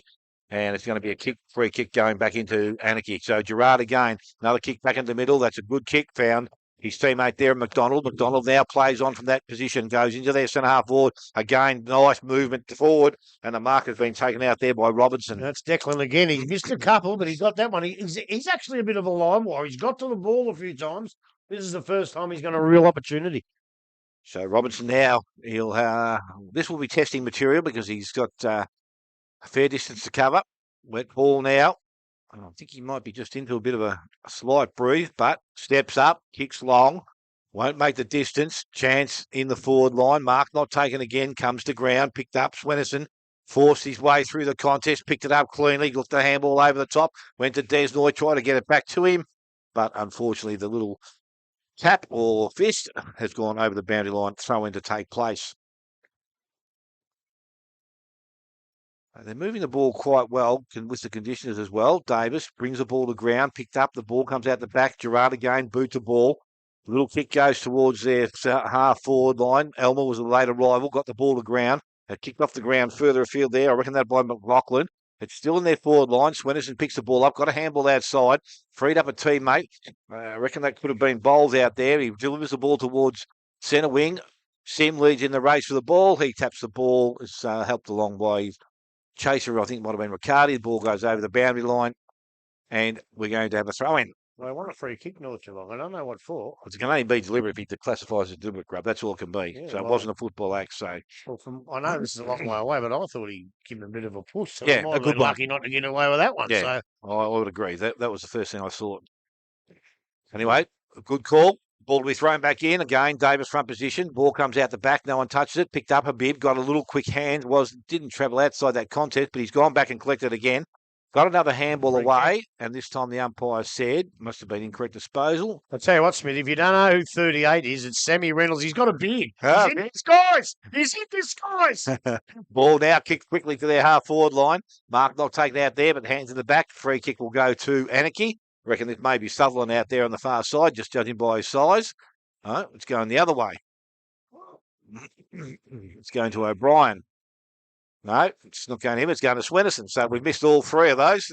Can't tell you what it was for. Have another 18 guesses, you'd be right. Yeah, I can't tell you what the free kick was for. I mean, Anyway, Swennison's got the ball. He goes long into their towards their half-forward line again. Sim at ground level. He's been awarded a free kick, and I think that must have been for a hold. That's what I'm assuming, because he's got the free kick. So Sim now in between their defensive 50, and the centre wing goes towards true centre wing. Ball comes to the front of the contest. Desnoy brought it down, and now we'll see it over the boundary line, a throw-in to take place on that far side. So we've gone just on 25 minutes. It's 2-5 North Geelong, 1-1 Anakie. In we come now. Moylan and Davies far side. Gerard Mawson pushed off the ball, and Dalhouse with a clearance there towards Franceschi Fulton, running back very courageously with the ball there, unable to get hands on it. Gets the handful forward now. Can be Rhodes with a kick inwards and leading back into the goals, but beaten there by Riccardi. Good hustle there. Riccardi a bit quick for Cannon and able to. He was too quick, all right. He got a bit of pace. Yes, absolutely, and able to get that one across the line to save the point there for. Save the goal there. So kicked out now. Coming outside towards Penny. Cleared by Gerard and turned and kicked back forward. Another point there for Anakie. So Farrell with ball in hand. Weighing up the options, in no rush to bring this one out. So he's going to come this side now. Jewell and Smith will be the target. Not a great kick, or a bit of a helicopter. Desnoy able to get hands to it, though. Looks forward towards Habib. Pushes forward. Parker and Patucci there. So ball to ground. Hack forming. Parker with a smart little tap out there towards Habib. Come back inside, and now Gerard at the bottom. And Habib wrapping up. And Desnoy is able to get a good handball out. So moving forward again now. North Geelong via Charlie Smith gets a great kick into the forward line there. It's Jackson Jewell, I believe, about 40 metres out, 45 angle. He could have raffled it, He had 2 or 3 options there. He could have given it to either one of them. And that makes the delivery easy when you've got plenty of options. It could have been Brady too and gone for goal. He could have. Decided the better option. So Jewell now leading in to take North Geelong's third goal. He's about 40 metres out, 30-degree angle. We've got a great position here. He's just pulled it a bit to the left, so that will be a behind there. 2 goals, 6, 18 North Geelong. 1 goal, 3, 9 Anakie. We are 27 minutes into the Buckley's first quarter. I think if you're going to be not so much a premiership, but a finals team, you have to have that team-orientated play. And Peter Riccardi's got that in North Geelong's game. And that's, I reckon, one of the reasons they were premiers last year. Robertson is this time. He will bring the ball, club room side of the ground. His kick wasn't great, but it's going to come through. Davis got hands on it. Into the hands of Gerard now. A little boot round the corner. Goes back towards centre wing. Dallas steps out of trouble. He goes back on his right foot. Kicks back towards true centre wing. Coming through is Swenison, and that is Zach. He takes the mark. And he just starts things to quieten down a little bit. Goes inside to Jewell. Was a great kick. Handball goes outside. Got running player through there in Swenison. They go further afield. Handball was over the top of Seros, but he's able to keep the ball moving now into the hands of Habib on the right boot. Brings it back towards goal. Has he brought it back? No, he hasn't. So they've had plenty of opportunity out there. Mitchell Bibbs first score of the afternoon, 2-7. Now North Geelong 1-3. Anakie, ball brought back in quickly and again to the back pocket. Mark has been taken out there. Vandenberg, it's a siren has sounded to end the first quarter here, which will see North Geelong go in at that 2-7. And Anakie are 1-3. Goal kickers today are Roy Desnoy and Bertucci, the goal kickers for the North Geelong side. Sutherland got the first of the game, and that was for Anakie. So at that stage, they are the goal kickers. We're going to take a short break, come back. We'll get some scores from around the ground. You're listening to 94.7 The Pulse, your home of local football. Read the Play round is here, and this weekend we are asking our community to get behind the work that happens beyond the game. Read the Play delivers free mental health and wellbeing programs for young people across local sport. Every donation, big or small, helps keep these programs free for clubs, families and young people. So this weekend, please donate to Read the Play and help support young people in sport and beyond.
Back into the quarter time. As I said, a little bit of misty rain during that first quarter.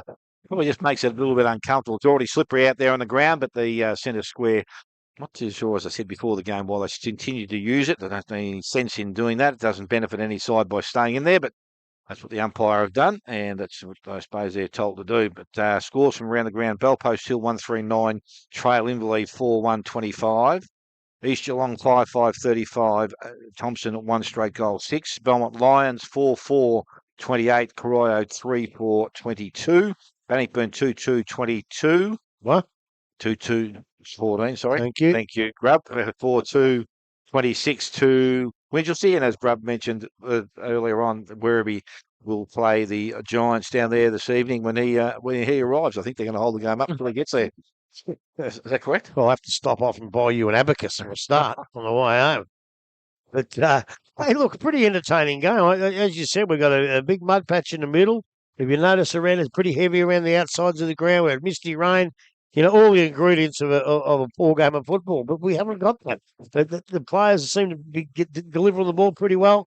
It's moving from end to end pretty well, and it's quite entertaining. North had the breeze, had a bit of an advantage with the breeze. I don't know if it's that much of an advantage, but it is there.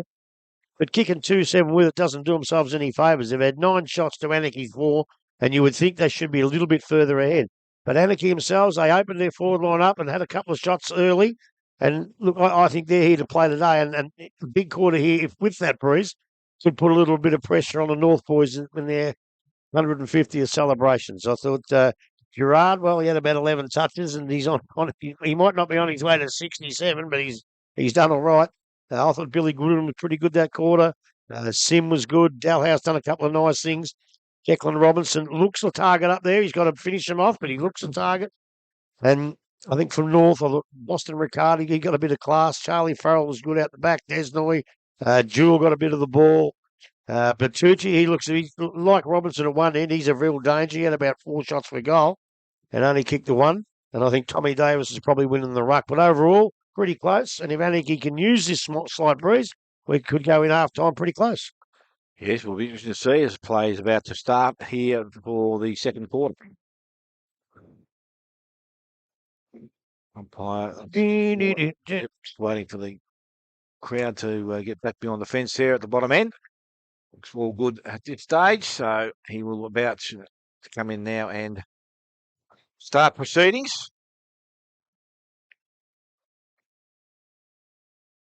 So siren sounded now, umpire with ball in hand, and it will be Moylan and also Davis. Davis, little palm down, but read nicely there by Mawson. He was tackled, brought to ground, picked up Swennerson, little boot, didn't travel too far, picked up by Gerard. Handball didn't come outside the contest, but it's going to be ticked there by Habib. Gives the ball into their half forward. Good follow-up work, went after it again, but Mawson's also there working hard for Anakie. Oh, that was a little bit high there from Moylan.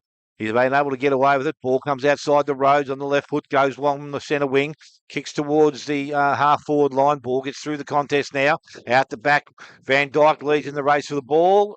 He pushes the ball put towards the boundary line. It's gone over, and there will be a throw which will take place in the area of the half-forward line for Anakie. As I said, they are kicking to the North Shore, Werribee, Melbourne end, whichever one you want to go to. North Geelong to the Colac end. Yep, pretty close that way. Grab would be going the wrong way there. Ball that was thrown in. Umpire's going to let it go. No, he's going to call for it back. A little bit slippery in hand out there, I would think. I'll have a second crack at it. Comes in a little bit closer. Good idea. So Ruckman have set themselves in their position once again. Ball is thrown back in. Davis will go in front position. Taps it out the back. Mawson did nicely. Tapped it further afield. Went out towards Sammy Reynolds, I reckon, went across the ground. Yeah. Pick wasn't great. And it's going to be over the boundary line and the throw-in will take place. This time only 20 metres around from the behind post. And again, Anakie attacking end of the ground. So an opportunity for them here early in this second quarter. Davis and Moreland. Ball. Davis tried to take it out of the ruck contest, but it's now in the hands of Swennerson. I reckon that's time in there. He'll be lifted up. Ball still sits under him, but gives it back to the umpire. Again, the throw will take place. Bigger fist this time. Didn't travel too far out of the contest. McLaughlin came through, didn't take it cleanly. Mawson had it. He was pushed in the back, picked up McDonald, goes back towards the goal square, gets out the back. Francisci Poulton leads in the race for the ball, but again, ball across the ground and over the boundary line. A throw in this time the other forward pocket.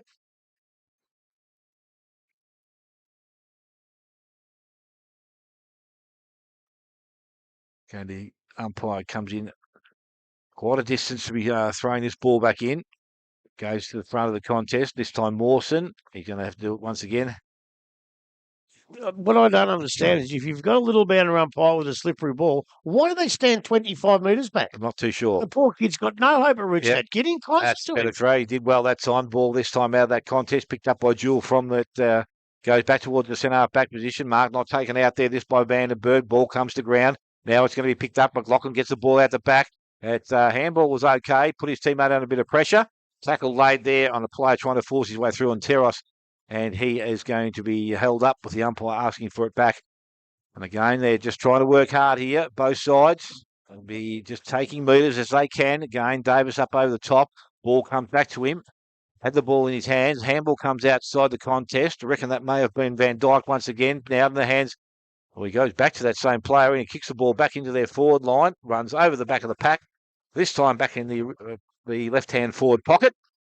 And it will be another ball up. So a throw in, I should say. So it's been in that top end for some time. North Geelong have been able to defend it so far. Yeah, they need to get a goal out of this. I think they've worked hard at it. They just need to find that space that's open. Ball out the back once again. That may have been high. Umpire's called to be play on there. Out the ball comes. Tackle was laid on Cambridge. Umpire said he had opportunity. Gee. Too sure whether he did. No, I'm not sure whether he did either. You know, So it's Declan Robertson once again. Had another opportunity here for him to have a shot at goal. The 50-50 ones in the middle of the ground, you don't sort of notice. No. But when they happen so close to goal, it results in a shot for goal. Gee, I don't know if that kid had enough prior opportunity for Tell you that. what, that's not a bad kick off the boot. That looks like it's gone straight through the middle. It has. Declan Robertson has his first of the afternoon and the second now for Anakie. They move to 2-3. They trail North Geelong on 2-7. And we have gone 4 minutes in the Elders Insurance second quarter. Yeah, look, he might have been a bit lucky to get it, but that's it. That's footy's footy. But I'm glad that he did get it because he in that first quarter he presented well and didn't kick a goal, did he, in the first quarter? That is his first. So, he presented well in that first quarter and he gets a chance to put it on the board. But as I say, I'm not sure whether there was prior opportunity, but that's the way it is, and it's a good goal. A very good goal.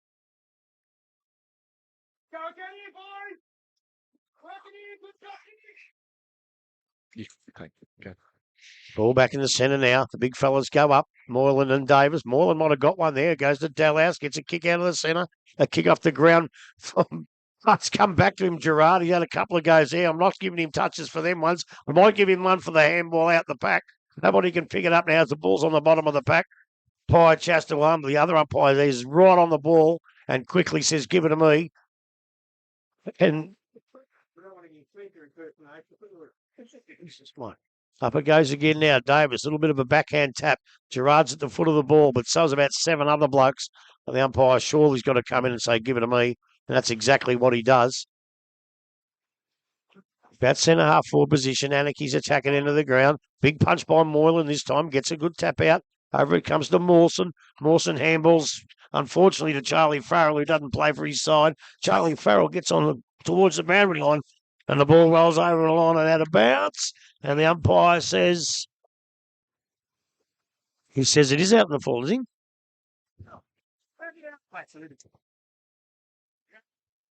There was calls from the crowd for out in the full. There's 9 now. So North Geelong puts it up to the wing position. Up they fly. No one could take the mark. Bertucci nearly did. No, beautiful little handball out. Come by over to Mawson now. Mawson puts it up in the forward line, and Francesi Fulton gets on his own and gets a great mark. And Luke Dalhouse take a bow because he was the bloke that got the ball out to Mawson, and Mawson put it down the throat of Francesi Fulton. And Jacko will have a shot from about, well, where's that 50? I can't see the 50. No, What are you looking at, Smithy? Just What's the ball, son? About 40 out, I reckon. 45-degree angle. Thanks very much. I can't see the 50. Yeah, I got no idea. I can't see the 50, mate. And he comes now. Francesi Fulton. On the left boot, of course. Oh, I tell you what, it's coming back. It's not a bad shot for goal. He's kicked a few this year. It's his first today. And Francesi Fulton for Anakie puts it right through the middle. And that might bring him on to 3-3. 3-3. And they hit the front there, the 2-7. North Geelong on the, what are we on to? Elders Insurance. Elders Insurance says none better. Scoreboard. About 10.5 minutes gone there. It was a beautiful passage of play there from the clearance through the hand and that kick in perfectly into space. And that's what they needed. They sometimes go in that many times and don't score enough. But they held the ball in there. As I say, we say it every week. Got reward. And got the reward for doing just that. So we're back in the middle once again. Moylan and Davis doing the ruck work in there. Again, Davis brings the ball down. That was clean to Jewel. Little kick round the body, goes towards centre wing, coming through there. Ball wasn't or didn't get to Noah Penny, but it's come out now and it goes to their half forward line. Well, that's that was a bit high. Was, and it's going to be a free kick, which will go to the ball now is in the hands of Sim. He's been rewarded, as I said, that free kick. He goes back towards centre wing. In front, Jewel, ball goes back to the boundary. High, said the umpire. I think it was more the held on the jumper than a high tackle, but anyway, that's all right. Jewel gets the handball out the back, goes to Sammy Reynolds now on the right boot, drives the ball back into their half forward line. There's Noy seat in front. Had a fair crack at it, but ball came to ground. Tried to go back after it again. It's going to be worked out towards Gerard. Again, they're now working hard at ground level. Anakie, we're talking, and they've been able to hold things up right on the 50-metre arc. North Geelong this time at their attacking end. Hasn't been there for some time, but they've got an opportunity now to drive the ball just that little bit longer. Ball now, Davis. He just gives that big thump, didn't clear the contest, comes down towards Riccardi. Again, Anakie putting themselves in there. I think that may be Mawson that's got himself involved again, but he has been held up. Umpire, again, is asking for the ball to come back to him. Had a pen now. I've left it on the ground, Grub. I'll get that in a minute. That's all right. Ball now is thrown back up. Yeah. Davis over the top. It was nice and clean. Goes to his teammate there, and Swinness and Tom puts the ball into their forward line. But again, come off the boot. And it's gone out of bounds right in front of the club rooms here at North Geelong. Umpire now arriving down there to take possession of it. So he's got the ball now and it runs. So it's going to be a throw in there. Cooper Parks this time doing the ruck work. Ball comes out the back. He nearly had it in his hand. Ball goes through to Goodwin, kicks off the ground, found gear, probably didn't travel the required distance, or the umpire said yes it did. Mark was paid. He goes back outside, went looking for his teammate further afield in Vandenberg. He finally got the handball back inside to his teammate, put him under a bit of pressure. The kick around the body wasn't great. Picked up out there. Teros again. Handball's back outside. He goes back and collects it once again. He's probably tackled without the ball. Either that or he let go. I'm not too sure, but umpire said, let's play on. A ball up to take place in between centre wing and half forward, far side of the ground. North Geelong still in their attacking end. So like Anakie early, have now got the ball in there, held it in for some time, need some reward. Ball from that contest comes out. Players over at Gerard's got the ball between his legs, and there's Noy right beside him. So the umpire asking for the ball back. Thrown up again. Davis, ball round to ground. Teros comes through. Actually, it was Riccardi, got the handball in. Dalhouse intercepts, goes back into the middle of the ground. Went towards McDonald. Didn't have a clean possession of the ball, but he's gone back. He gets it and loses it once again. So it's picked up quickly, kicked forward. Marcus taken out there in defence by Mawson. So he's also getting himself involved in this second quarter early. Was good early on as well. Goes out wide. Kick okay. Gear on the far side of the ground. Handball's back inside. Running player coming through this time. Fitzpatrick goes long to their forward line, but that was nicely read out the back by O'Brien. And he will transfer play back into the middle. Not too sure where they would go into the middle. Yep, handball from Fazio comes outside into the hands of Lukey Parker. Little chip up over the top, allowed Fazio to keep running. That was a nicely way to kick once again, and he takes the mark. Over the top, he's got Noah Penny, uses him by hand. Actually, the ball slipped off the hands there, goes back to Fazio, kicks into their forward, or towards their forward line. Last touch. Yes, and it's going to be over the boundary line. Free kick will go to Anakie. So we've gone 12 minutes in this second quarter. It is Anakie leading 3-3. North Geelong on 2-7. Robert Law now comes in off the half-back flank for Anakie. Puts it up towards centre wing position. The two ruckmen go for the ball. It's punched away by Davis. Fazio tries to pick him. No, it's Corey Elmer. Handball comes out. Elmer back in there, picks the ball up again. Drops it. Tackled everywhere. Moylan's got tackled as well. They're all grabbing it. They're all getting tackled. Umpire's going to have to come in a minute and say, let's split this up. And he does so. And he will ball it up right in the wing position. of the Keith Barclay Oval. Up it goes. Big Davis. Moylan might have got that one in, probably into advantage for a minute, but the North Geelong boys jumped on top of it pretty quickly. Holding the man could have been called at Seros. No, play on. Gets a little handball out towards Desnoy, who kicks it off the ground. He's looking for Cooper Vaughan. Gets a right hand to Boston Riccardi. Look out because he loves the goals, Riccardi. And it's just straight across the man, across the face of goal. Then goes out of bounds for a throw in for North Geelong deep in their forward pocket. Gee, it looked dangerous when he had the ball then. Very exciting. In it comes now. Up they go again, the big fellas. Now past that time, couldn't quite take it out, almost did. Comes back down there towards Smith. On the left boot. In the mud, couldn't see it. Is it Farrell down there? No, I don't think it was. Might have been Tommy Swenison. And the ball again goes out of bounds for a throw-in. And that's deep into the North Geelong scoring area.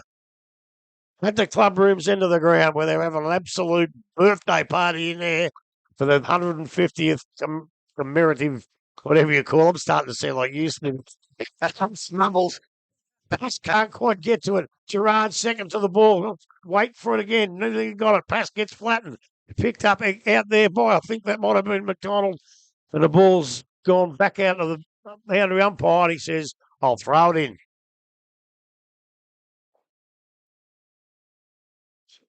Ball thrown back in this time there. Pass gets the ball, gets it back. Was nicely read out there. He's got the contest, but umpire said there was incorrect disposal. And free kick is going to go North Geelong's way. Mr. Bibb looks like he'll be the recipient. And from about 35 metres out, almost directly in front, he can go back and put North Geelong in front once again.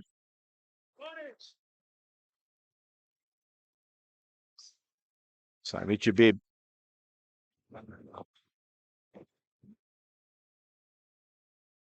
Important kick here for North Geelong, as you said, Anakie with the run early in this second quarter. Just needs to steady things down. No problems with distance, accuracy, what we're looking at here. So he steps in now, kicks that goal. Umpire moves across. Not much. But he says that will be okay, and it is a goal on the board. The third now for North Geelong. They are 3-7. They lead Anakie on 3-3. And we have gone almost 15 minutes in this Elders Insurance second quarter. Tell you what, Smithy, some people reckon we don't know what we're talking about. But again, they've held the ball in, they've held it in, and the opportunity come that way. We say it every week, and I believe that's the way you can win games. Once you get it there, keep it there. Anakie did it for their first goal, and now North Geelong have done it again. So very well done, North Geelong. And again, I think they've hit the front. Ball back in the middle, and up it goes. Davis and Moylan. Davis gets first touchdown into the hands of Gerard. Gets a quick clearance kick out this side to the path of the North Geelong player, though. Quick hands off now to Farrell. Farrell looks forward, kicks it towards Habib. Not clear. Intercepted there by Sim, who gets a quick pass out towards Cooper Vaughan. Unable to be cleared up now to Riccardi. Now into the hands of Bowles and forward. Not a great kick. Intercepted now by Anakie. So Rob Lowe with the handball out to Gerard. Clearing kick forward now towards Van Dyke. Van Dyke leading the foot race here, but quickly cut off there by Charlie Smith. Had a whistle blown here. It's going to be a free kick now to Van Dyke. Looks inside, unsure. Goes outside now towards... goes far side towards McLaughlin out there. Gets a quick kick inbound towards Dalhouse. Intercepted there. And out it comes again for North Geelong. Far side wing heading towards the boundary. It's going to be a lasso on the far side there. So Matthew McDonald now with the ball in hand will take it for Anakie there. Long and central is the kick there forward. Sutherland's going to be the target. Hit out by Dalhouse, I believe. Wide out there. I think Braden Orr was the man with the ball, and they've paid a free kick there. So no, holding the ball was the call. So it's going to be kicked in by Dalhouse again towards Sutherland. Cut off this time. Well done by Tom Davis there. Played his role, moved forward and filled that gap. Got the hands to it first. So very well done. It's going to go boundary side again now. Oh no, he's come inbound and he's kicked it to his direct opponent in Moyland, who's taken that mark about 48 metres out. So pretty much the worst thing a ruckman can do in that position. And he likes it too. He likes himself from here, Moylan. Very much so. So he's taken plenty of steps back. He's going to be lining up for goal here. unless he finds a better option. But he'll be kicking from about 55, probably a 20-degree angle out the far side. Walking in now, and foot on the ball, looking okay. Might drop short, may not drop short. That's a fantastic kick. Beautiful kick there by Moylan to secure Anakie's fourth goal. Takes them to 4 goals, 3-21. North Geelong, 3 goals, 7. We are 18 minutes into the Elders Insurance second quarter. You don't get much more of a bonus when the ruckman who's still on the ball gets a shot at goal and kicks a goal. Doesn't happen very often. And who kicked the ball through? Did you say was it Tommy Davis? Tommy Davis, yeah. Well, he'll be kicking himself a bit now, Tommy, because he's given his opposition ruckman a shot at goal, which resulted in the full 6 points and put them back in front. So he'll be in there to make amends at the moment, I reckon. But Moylan will say, actually, I think he just went up to him and said, "Thanks, mate. I owe you one for that." I'll give you one late in the game. So we're back on the umpire, hands in the middle of the ground. Ball is thrown up this time. Davis brings the ball down. Kicked off the ground there. Jewel. Habib tried to do the same thing, and now that glue pot. Now I'm not too sure what that was. No, that's not the right decision. I don't think so either. That's exactly why I reckon they should come outside the centre square. So ball now from Habib. I won't say a long kick, but it goes inside 50. Parker's there. Ball comes down to ground, coming through. Picked up Jewel. He actually had the ball. Penny tried to tap it further afield. He's going to win it back. Now Riccardi, little boot round forward. The mark has been taken out there. Reckon this might be Cannon. He plays on quickly, goes back towards centre wing. Robinson stands underneath the contest. Ball comes out. Franceschi Fulton had it, lost it. Ball comes out. Rhodes try to kick the ball off the ground. Now Desnoy head over the contest. Once again, tackled, brought to ground. Umpire let things roll. And it's going to be a ball up, which will take place out there. Some good competitive work from both sides. Ruck contest up there. Ball quickly down towards Jewel. Picked up McLaughlin. Come through the contest into the hands of Gerard. Goes into the forward line. Coming out the ball was Robinson. Ball gets out the back. Again, ball now to be won at ground level. Franceschi Fulton pushes the ball along the ground. Now kicks it off the ground. I'll tell you what, that's going to run towards goal. That is a great finish. He has got his second of the afternoon and the fifth for Anakie. They are 5-3. They lead North Geelong on 3-7. Elders Insurance second quarter. We have gone 20 minutes. And dare I say it, Smithy, that's a huge contender. The contender that's going to be hard to beat for the Connectel. Yeah, that's right. Connectel, goal of the day. And I'll tell you why he did that too. Because he couldn't bend down and pick it up. He looked at it and he thought, bugger this, I'm just going to throw the boot at it. And he did so. But it's all the same in the finish. It goes on the scoreboard. That's exactly right. You can have the rolling of the roll, but that was beautifully straight off the boot. Could have used one of those at 5 a.m. too. And Pask and Moylan now up. Tap down, hand for Gerard. So clearance there for McDonald, gets it forward. Not a great move area for that one to go to, but Sammy Reynolds wrapped up now. Moving forward for Anakie. Rhodes into the hands of Moylan. Moylan kicked forward, but he dropped it. Mark taken, but dropped potentially. Mawson putting on pressure, and we've got a handball across the line. So they'll take a point there. Well, there was no one anywhere near him. No. And he did it without any pressure. And Archie keeps telling me that they pay that in this competition. Well, I tell you, if you're ever going to pay it, that's when you're going to pay it. So obviously they don't pay that here. And that's exactly, that's why I keep telling that idiot. Maybe making up for the mark that wasn't paid. Anyway, Charlie Farrell with the ball now, comes out, broadcast side. Riccardi possibly the target here, indeed. So Riccardi a bit out of position there, but makes enough of a contest to get that one out of bounds. So we're going to have a throw in here. So it was Riccardi on Goodwin there, but no one able to make a clear impact on the ball. So Pask and Moylan again will be our ruckman. They've brought him out a bit further now, Grub. He'll throw it over the edge there. In he comes. Moylan, Pask in front position, but Moylan able to get the ball. Dropped the footy. Dropped the footy, and holding the ball has been paid. So Habib taking it. Geez, Cooper Vaughan's just done a Tom Brady there with a beautiful quarterback throw.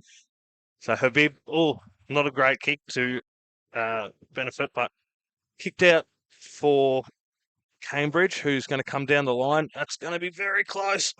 But Desnoy takes the mark. Good position by the umpire. Could not have been any closer. Well done, son.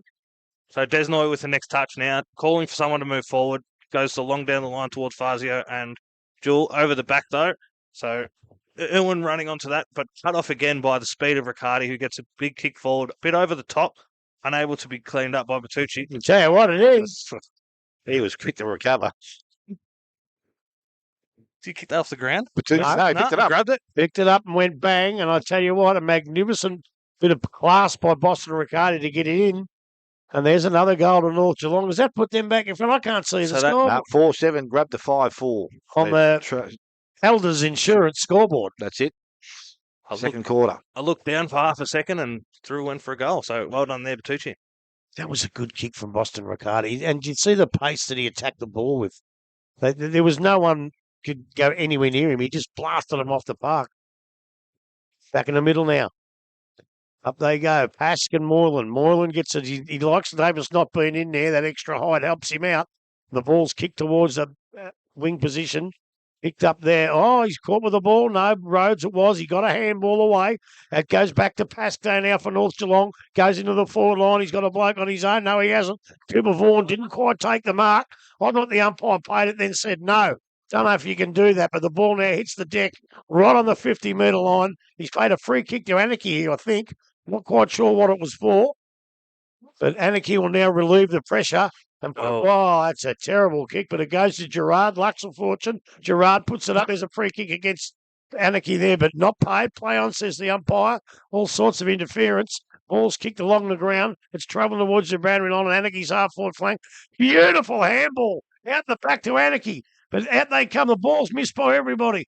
McLaughlin or Fitzpatrick. I don't know who it was. It's picked up by Mawson. Needson check sides and Anakie stopped it. And he... Now, the goal umpire is going to play a goal. He has played a goal. He has played a goal, a magnificent goal to Mawson. And now Anakie have hit the front. Tell me they haven't now hit the front. Still in front. 6-4 grab they are. 4-7-2 North Geelong. And we have gone, what time are we gone? 25. Elders Insurance second quarter. I couldn't pick it up on that balance. Who was the handball? Dalhouse. It was Delwell. There you go. That tells you footy the story.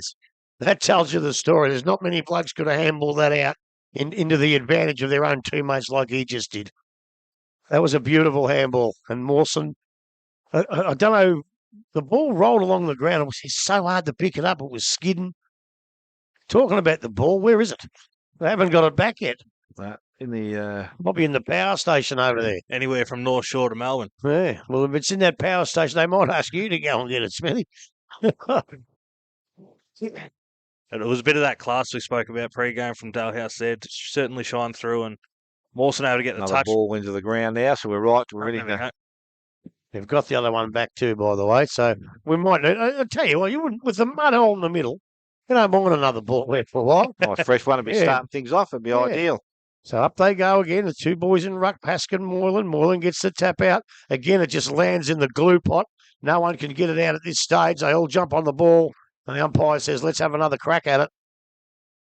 And I think you're right, Smithy. I think they could have brought it out on this grass. It would have made it a lot easier for the ruckman, the Rovers, and everybody else in the middle. So up they go again. Moylan. Ask this time gets the ball. Again, it drops into the glue pot. And the umpire says, we're not going to do it again. I'll just give Dalhouse a kick. I don't know what happened, but I'll give him a kick. He gets it from Anakie. He puts it. It's not a great kick, but it goes out towards the wing position. Picked up by Anakie there. Rhodes comes through with a kick off the ground.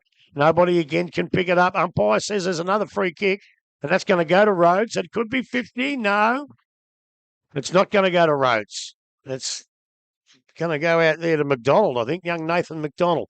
Puts it up towards the half-forward flank. They need a big flyer, but North Geelong are the ones who have a big flyer, and out they come from centre half-back. It goes out towards Jewell from North Geelong now. He gets it almost in the centre. He runs around the mud like a very good play there. Looks for Al. I know it's Fazio. Fazio passes it on, and it goes to Vaughan. Vaughan puts it into the centre of the goal square, but a good striding mark out there. Big Robert Law. Law comes out now. Out they come towards the wing position.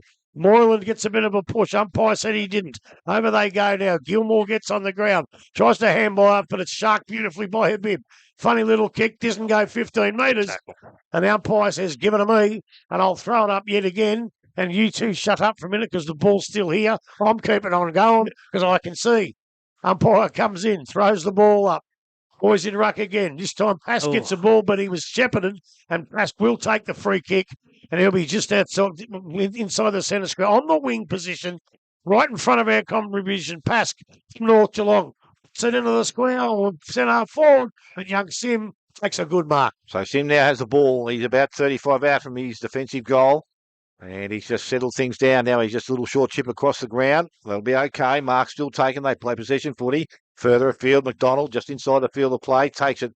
And he would need it to, because if hadn't have touched it, it would have been a free kick going back to North Geelong. He transfers the play back inside. Kick had to be well weighted. Got 2 gear, but he couldn't complete the mark. Now there's a free kick being given. Advantage has now been played. They go back into their forward line, North Geelong. Sim again, comes across. Tackled by Fazio, thrown over the boundary line. And there will be a throw which will take place deep in their forward line. There's one tip I did get right this week, and it was whoever decided to play from the middle of the ground obviously doesn't wash the jumpers. So there's normally got the ruck contest out there. Oh, I tell you what, that's close to be holding the ball. Yeah, I reckon that might be, and the free kick is going to go to Tommy Davis. Big Robert Law was trying to get rid of it, but he just couldn't get hold of it hard enough to get rid of it. Didn't have a chance to, and so that was the case. So, well, guess who's having the shot? Tommy Davis. I reckon he needs this. Well, he needs to square the ledger. He gave one to Moylan before, so he wants this one back, Tommy. So Davis now 35 metres out, kicks that goal. He's kicked like a tree. Yeah, never looked like getting there. So the ball's gone out of bounds on the full. Free kick will go to the Anakie side, and it's going to be Fitzpatrick taking the free kick from beside the behind post. Just waiting for the ball to come back to him now. So he has now got the ball, and he's going to come clubroom side of the ground, or his clubroom side, stays that way, goes out towards Moylan. He's up, ball comes to ground, picked up Habib. He is tackled straight away, umpire in very, very quickly, and we'll ask for the ball to come back. Fazio just limped off the ground very, very gingerly. Looked like an ankle to me. Ball goes up now. Moylan able to get the tap out, Anakie side, so clearance kick not quite effective, but now in the hands of McDonald again. They did get him a bit high. Yeah. McDonald's been good in their second quarter around the clearances. I think he's been very, very good. Weighing his options up now, getting very tense over this sides, but going to go long down the line. Davis in best position there. Swenison under it, but a great mark taken. Not paid for Sutherland, but kicked forward in the hands of Reynolds. Reynolds, big kick out and a good bit of body there by Sean Sim. So, kick from Reynolds, marked by Davies, going to come out this side to the Bowles, who's going to take off straight away. Goes central, kicks it forward as well, out into the path of Bertucci again, who's had a lot of the ball. Great little turn, and it puts it on the boot now. Headed forward for Cooper Pask. Not able to take a mark there. Heavily outnumbered Anakie 3-1, so that one's going to go through for a behind. North Geelong 4-8 now, 32. Anakie 6-4. Roberts with the ball now. So it goes far side. Short kick to Sim. Shore it up, move it around. Just taking up a bit of clock time there. Sean Sim now brings it out just outside the 50 to the ruckman of Moylan and Davis again. Davies wins that one, but no mark taken. Ball into the arms of Gerard, who's quickly wrapped up. A free kick paid, I believe, for a high. Or is that Gerard, is it? Yes, it is. Yep. So, big kick down the line now. So, Dalhouse down there tries to get up and big mark. Gets a great mark out that far side, Dalhouse does. So, he's going to keep it moving quickly. Not to a great position, but works out in the end. So, mark taken there by McLaughlin again, just outside the 50. So, he'll look for his target. He just taps that one just inside to the man we were speaking of, Sutherland now. So, he's going to be kicking this one about 45 out. Definitely going to be in range from what we've seen so far. So, be good to get another look at his style here, Grub. See what he's working with. Yeah. Look, he's presented pretty well. It's been pretty entertaining. Himself, Robinson, and then up the other end, Bertucci. Blokes that I haven't seen much of, are providing some entertainment. And he comes now kicking from just inside 50. Not going to make the distance on this occasion. So David, it does go over the back though, and right on cue. There's the siren. So that last point there for Anakie is going to take us to Anakie 6-5-41, North Geelong 4 goals 8-32. That quarter went 32 minutes for Elders Insurance. Dale with some goal kickers. Yeah, for the halftime break, Bertucci with 2 for North Geelong, Des Loy and a bib, 1 each, and for Anakie 2 to Franceschi Fulton, one each to Mawson, Moylan, Robinson, and Sutherland. We're going to take a short break. Grubby's going to let you know what's been happening here in the first half, what's likely to happen in the second. Get some scores from around the ground. You're listening to 94.7 The Pulse, your home of local football.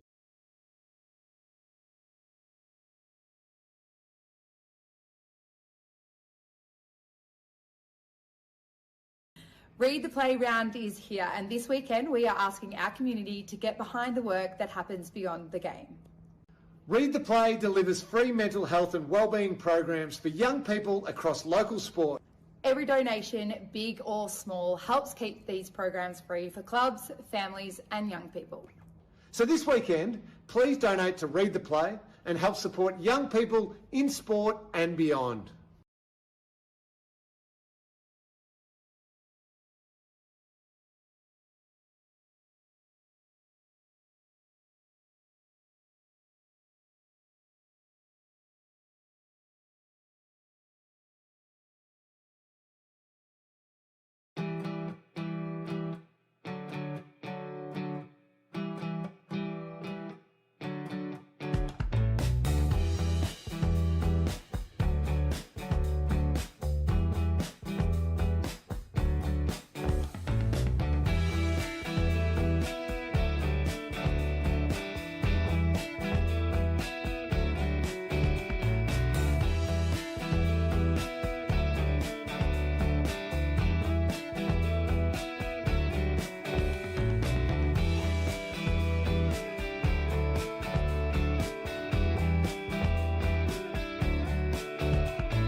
Drives it back in towards where it's dangerous.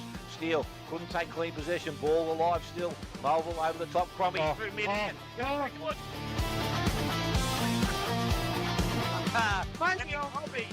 Penny Crombie has got his first, the sixth now for East Geelong. They are...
Read the Playground is here, and this weekend we are asking our community to get behind the work that happens beyond the game.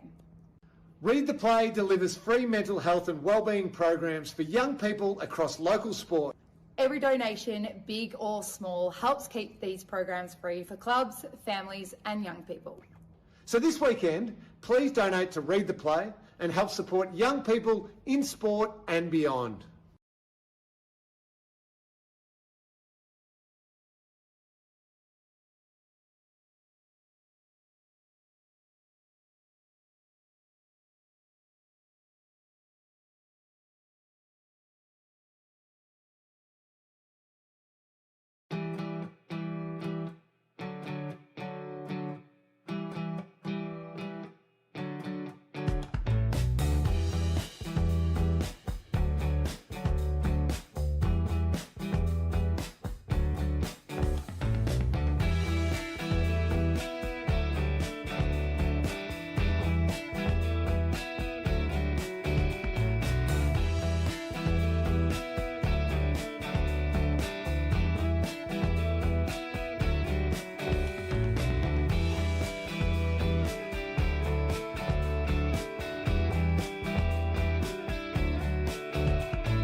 Drives it back in towards where it's dangerous.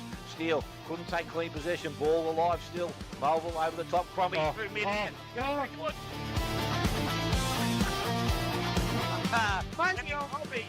Penny Crombie has got his first, the 6 now for East Geelong. They are...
Read the Playground is here, and this weekend we are asking our community to get behind the work that happens beyond the game.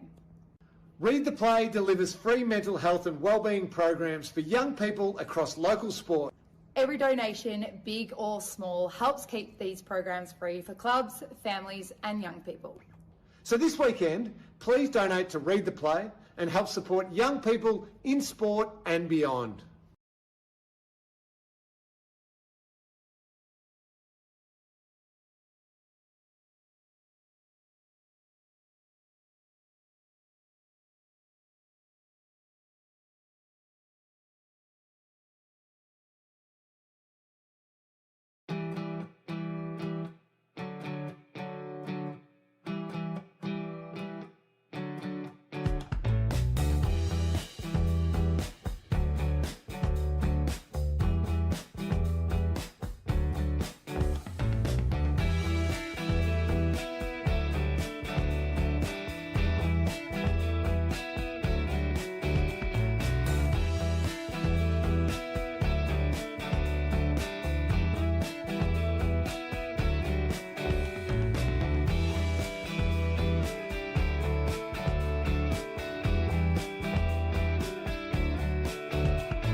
Drives it back in towards where it's dangerous. Steele couldn't take clean possession. Ball alive still.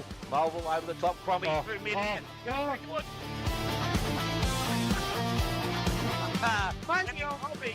Penny Crombie has got his first, the sixth now for East Geelong. They are...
At half-time break was very, very nice in there this afternoon. A lot of old players in there, and they are enjoying the afternoon as well, which will, I would imagine, will extend a long time into the night. But it scores from around the ground. We have Belpo still 5-5-35, trailing Inverleigh on 7-6-48.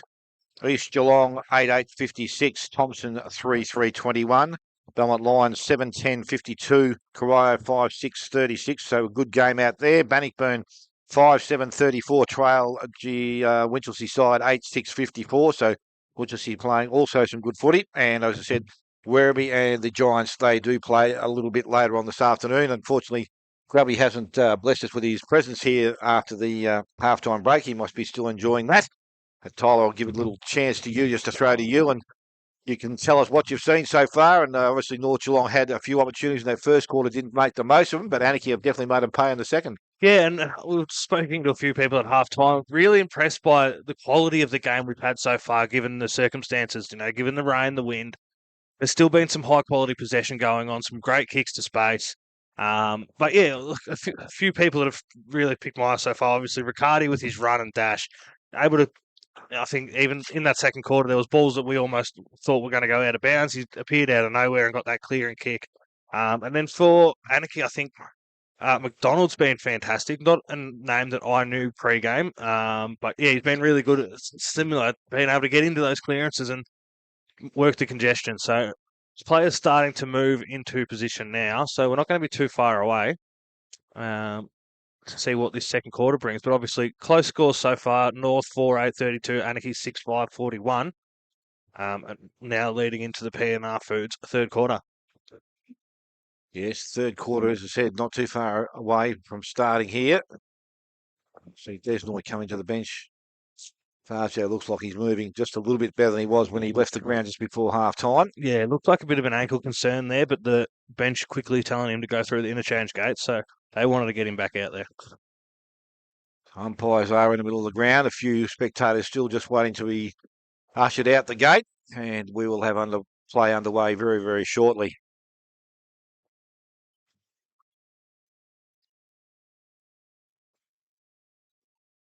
Everything looks clear from this side of the game. Just waiting on one, I think.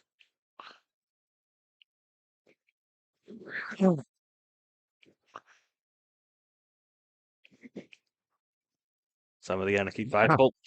Yep, so umpire now with ball in hand and play is underway here.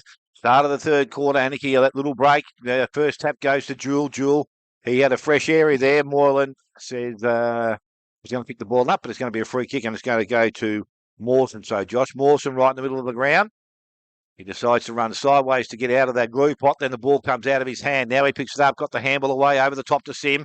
Good tackle there from Jewel. Ball comes out once again. North Geelong with some numbers around, picked up by Reynolds. Outside to Riccardi. Riccardi on the right boot. Goes back towards their half-forward line. Parker was able to make contest out there. Ball goes over the boundary line. And that was good work there from Law. Was able to get to the ball first. Make the contest happen. So, again, I'm going to ask the same question.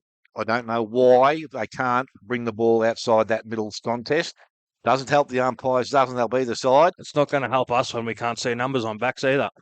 Anyway, oh, good. Thanks for coming back. Thought you must have gone to Werribee already. Ball thrown back in. Ball comes front of the contest. Again, little trick kick off the ground, Dalhouse, but it goes to Mawson. Handballs up over the top to McLaughlin, outside to Gerard. Gerard further afield. That's some good play. It's going to end up with Dalhouse now on the right boot. Kicks the ball into their half-forward line. Ball not marked out there, but at ground level. Ball, a player falls over it. Dalhouse followed up pretty quickly. Got to the contest. Couldn't clear it away, though, and it's been held up once again. Good work out there, both sides. O'Brien was the player coming the other way. So again, contest to contest. Ball comes out again. Moylan head over the contest. He's tackled. Brought to ground once more. And another ball up will take place, similar to last. Done very quickly this time by the umpire. Outside to Mawson, got the handball outside to Gerard on the left boot, goes quickly into their half-forward line. Mark, will it be taken? No, it won't, but it has been touched and it goes over the boundary line. And a throw-in will take place out there. It'll be cold down there, Grub. I hope you got that extra jacket tonight. I'll be up in the top, mate. We'll be right. Oh, that's right. You said that behind closed doors. So the ball thrown back in, going quickly out to Davis. Davis takes it out of the ruck contest. Now he threw the ball up. Umpires agreed with it. He said he handballed it, but I tell you what, I can tell you, Big Tommy, you didn't. There was no second hand in there. Ball is going to McLaughlin. I don't know whether he was a tackler, was he? But anyway. It was a fair McLaughlin. effort if it was. He's only the third of his size. Must have got him round the hips. Well, So the ankles, McLaughlin, mate. I reckon he's not too confident of kicking the distance, so he goes out wide. His teammate kick wasn't great. Ball goes over the boundary line. Throw-in will take place inside the forward pocket. Club rooms right in front of them. So North Geelong faithful wanting the home side to get their football motion going because they're dragging the chain at the moment. So some good work early. Ball now thrown back front of the contest. Picked up by Jewel once again. Goes back towards centre wing. Again, free kick. High to the umpire. Holding. Another fine. Would have been more like high than a hold. He actually signalled a hold. Mm. He signalled a hold. And that's going to go back to Sam Irwin. So Irwin's now got the ball right on centre wing, in front of where we sit here at the this afternoon. Goes quickly into their half-forward line. Went through the hands, ended up in the hand of Farrell.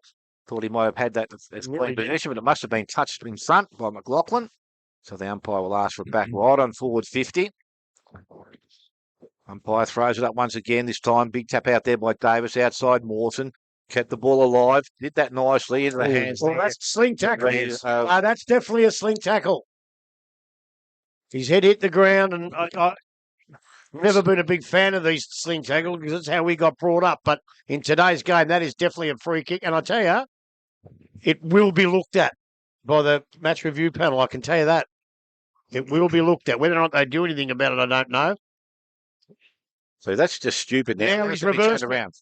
Now he's reversed it. Yeah, that's stupid.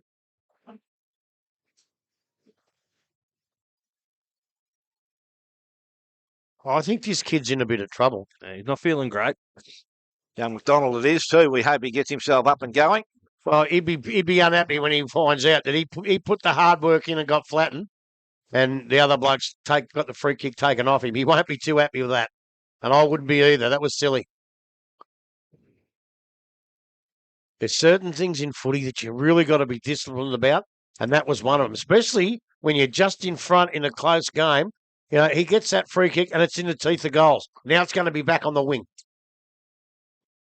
I think if he's this unwell, we'll probably just walk him straight into the rooms as well. Yeah, no, I think he's better now. He's got his senses about him. So he's all right. My worry is if he does have concussion, which he's a big chance of, the match review panel then look at it in a different light because a lot of the time they take into account the injury of the player. And if that's concussion and your 19-day, you're not allowed to play, they could be harsh. I don't know who put the tackle on.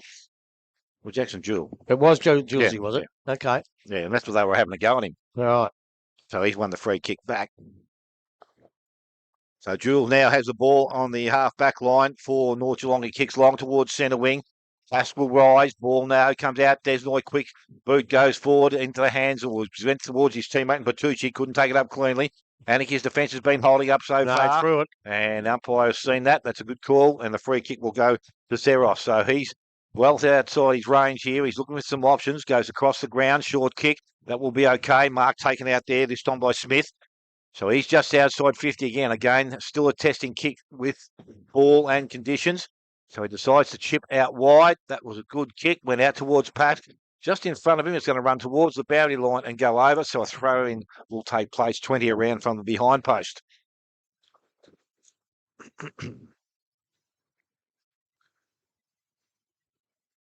So ruck contest is going to be taken out there by Roberts.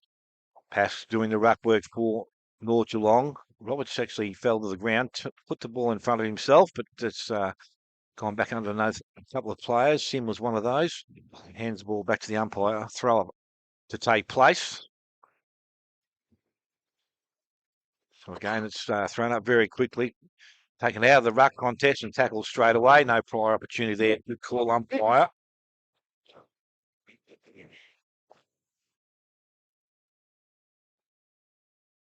So again, the ball thrown up, pass, handball comes out of the contest.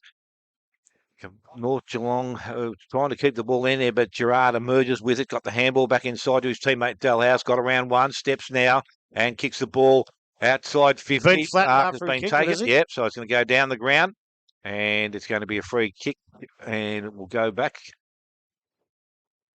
Davis hands the ball back now. So Van Dyke, I think, kicks the ball back towards centre wing. Dalhouse in front, Mark not taken there. It's brought to ground. Players will converge on that ball as Swinnerton tried to get away with it, but it's been called back by the umpire. So a throw-up will take place centre wing, far side of the ground. Scores unchanged since the halftime break. North Geelong 4-8, Anakie 6-5. Habib wrapped up there with the ball, so going to have a ball up again. Just far side of centre now. Up she goes. Davis goes a big jump. Gets the second tap on it now. Headed towards Habib, but not able to be picked up. Davis, the only one able to get clear. Gets a kick on the foot towards Parker. Unable to be picked up. Handballed out now by Anakie. So it's going to be gear out this far side. It's a bit of a twist and turn. Took a bit too long there. So Seros able to get hands on that one. And then a second kick now from Irwin, I believe, gets it out this far side. Right into the path of Parker, though. Not able to take a mark there, so scruffled and scrambled around. Or now with the ball wrapped up by two Anakie players of Van Dyke. And a bit of a sore ankle there as one of the Anakie boys comes to the bench, but up the ball goes. So Davis gets big jump, tap down. Not too much advantage, but Charlie Smith able to get that and get it on his foot. Hit late by Mawson, and we do have a whistle. So what are we going to have? So, yeah, we'll have a downfield now. So Riccardi's going to take the kick. We're about 60 metres out, looking for a leading target here. Nothing that has picked his fancy as yet. Second lead by pass denied. Could. Looking like lining up for a shot, but I reckon he's going to wait for that last-minute lead. But otherwise, he'll be kicking right on 50. Put the boot into it, and it's looking pretty good, but couldn't hit the post. If it was any better, it was 6 points, but a point there for Riccardi. So that's going to take North Geelong to 4-9-32. Anakie 6-5-41. First scoring shot 10 minutes into the third quarter by P&R Foods. Ball out now for Anakie. So far side return into the hands of North Geelong. It's a bit of a scramble far side. Unable to get clearance of that. Dalhouse now able to get it onto the boot and kicked out far side over the head of Gilmore, and it's going to roll out of bounds on the far side. So we'll have a ball in about 70 metres out from the goals on that side. In it comes now. Davis and Moylan back to the middle now.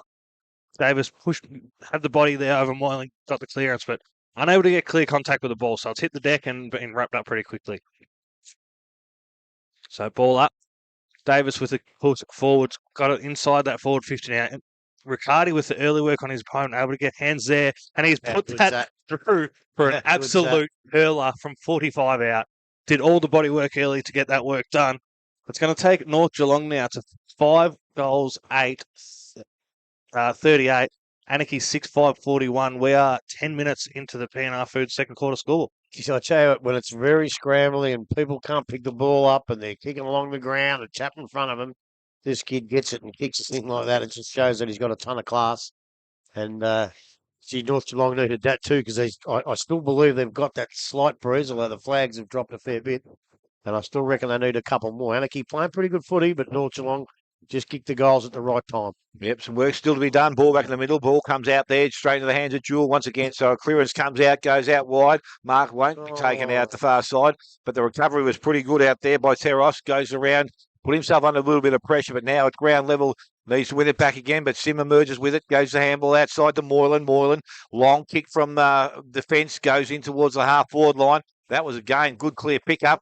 Jesse Fulton would try to bounce the ball, goes after it once again. Will he kick it off the ground again? He picks it up cleanly, pushing the back, and umpire says no. Should have been a push in the back from where I was sitting, but umpire has let things go, and there will be a throw which will take place. I reckon it's gone out of the game a bit, the push in the back. You don't see a lot of them pay. No. Because if you're going to pay one, that's the one you'd pay, I think. It looked obvious from where we are, Grub, so... Again, ball thrown back in. Ball, Davis, maybe giving the ball to the front of the contest. Going after it was Corey Elmer, picks the ball up. Not too sure they got clean possession away, but it comes out and it's now cleared back towards centre wing. And the hands of Teros once again. He is forced over the boundary line on the far side by Vandenberg. So the umpire will throw it in. Make sure he got the hands to it, though, so there wouldn't be a last touch free. That's it. Just have to get those hands on it. So again, the throw-in comes in. Goes back to the front of the contest, picked up by Rhodes. Rhodes now on the left boot, goes into the half-forward line. Francisci Fulton didn't quite complete the mark. It comes out. Player held up once again. He got himself into the position to take that mark too, young Jacko, didn't he? He's rolling around on the ground with a cramp at the minute too. So it's ball thrown up again. Little palm down was good. Into the hands of Jewel. He was taken solely in a strong tackle, so they've been able to hold things in again, Anakie. They give themselves a chance here.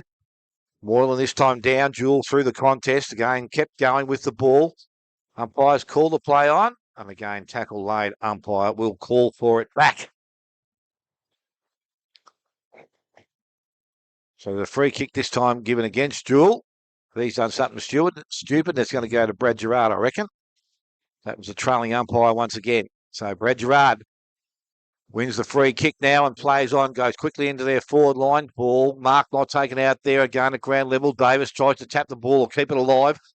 players converge on it. But again, umpire this time again will come in quickly and have another ball up. 25 from goal. It is North Geelong 5-9. They trail Anakie on 6 goals 5.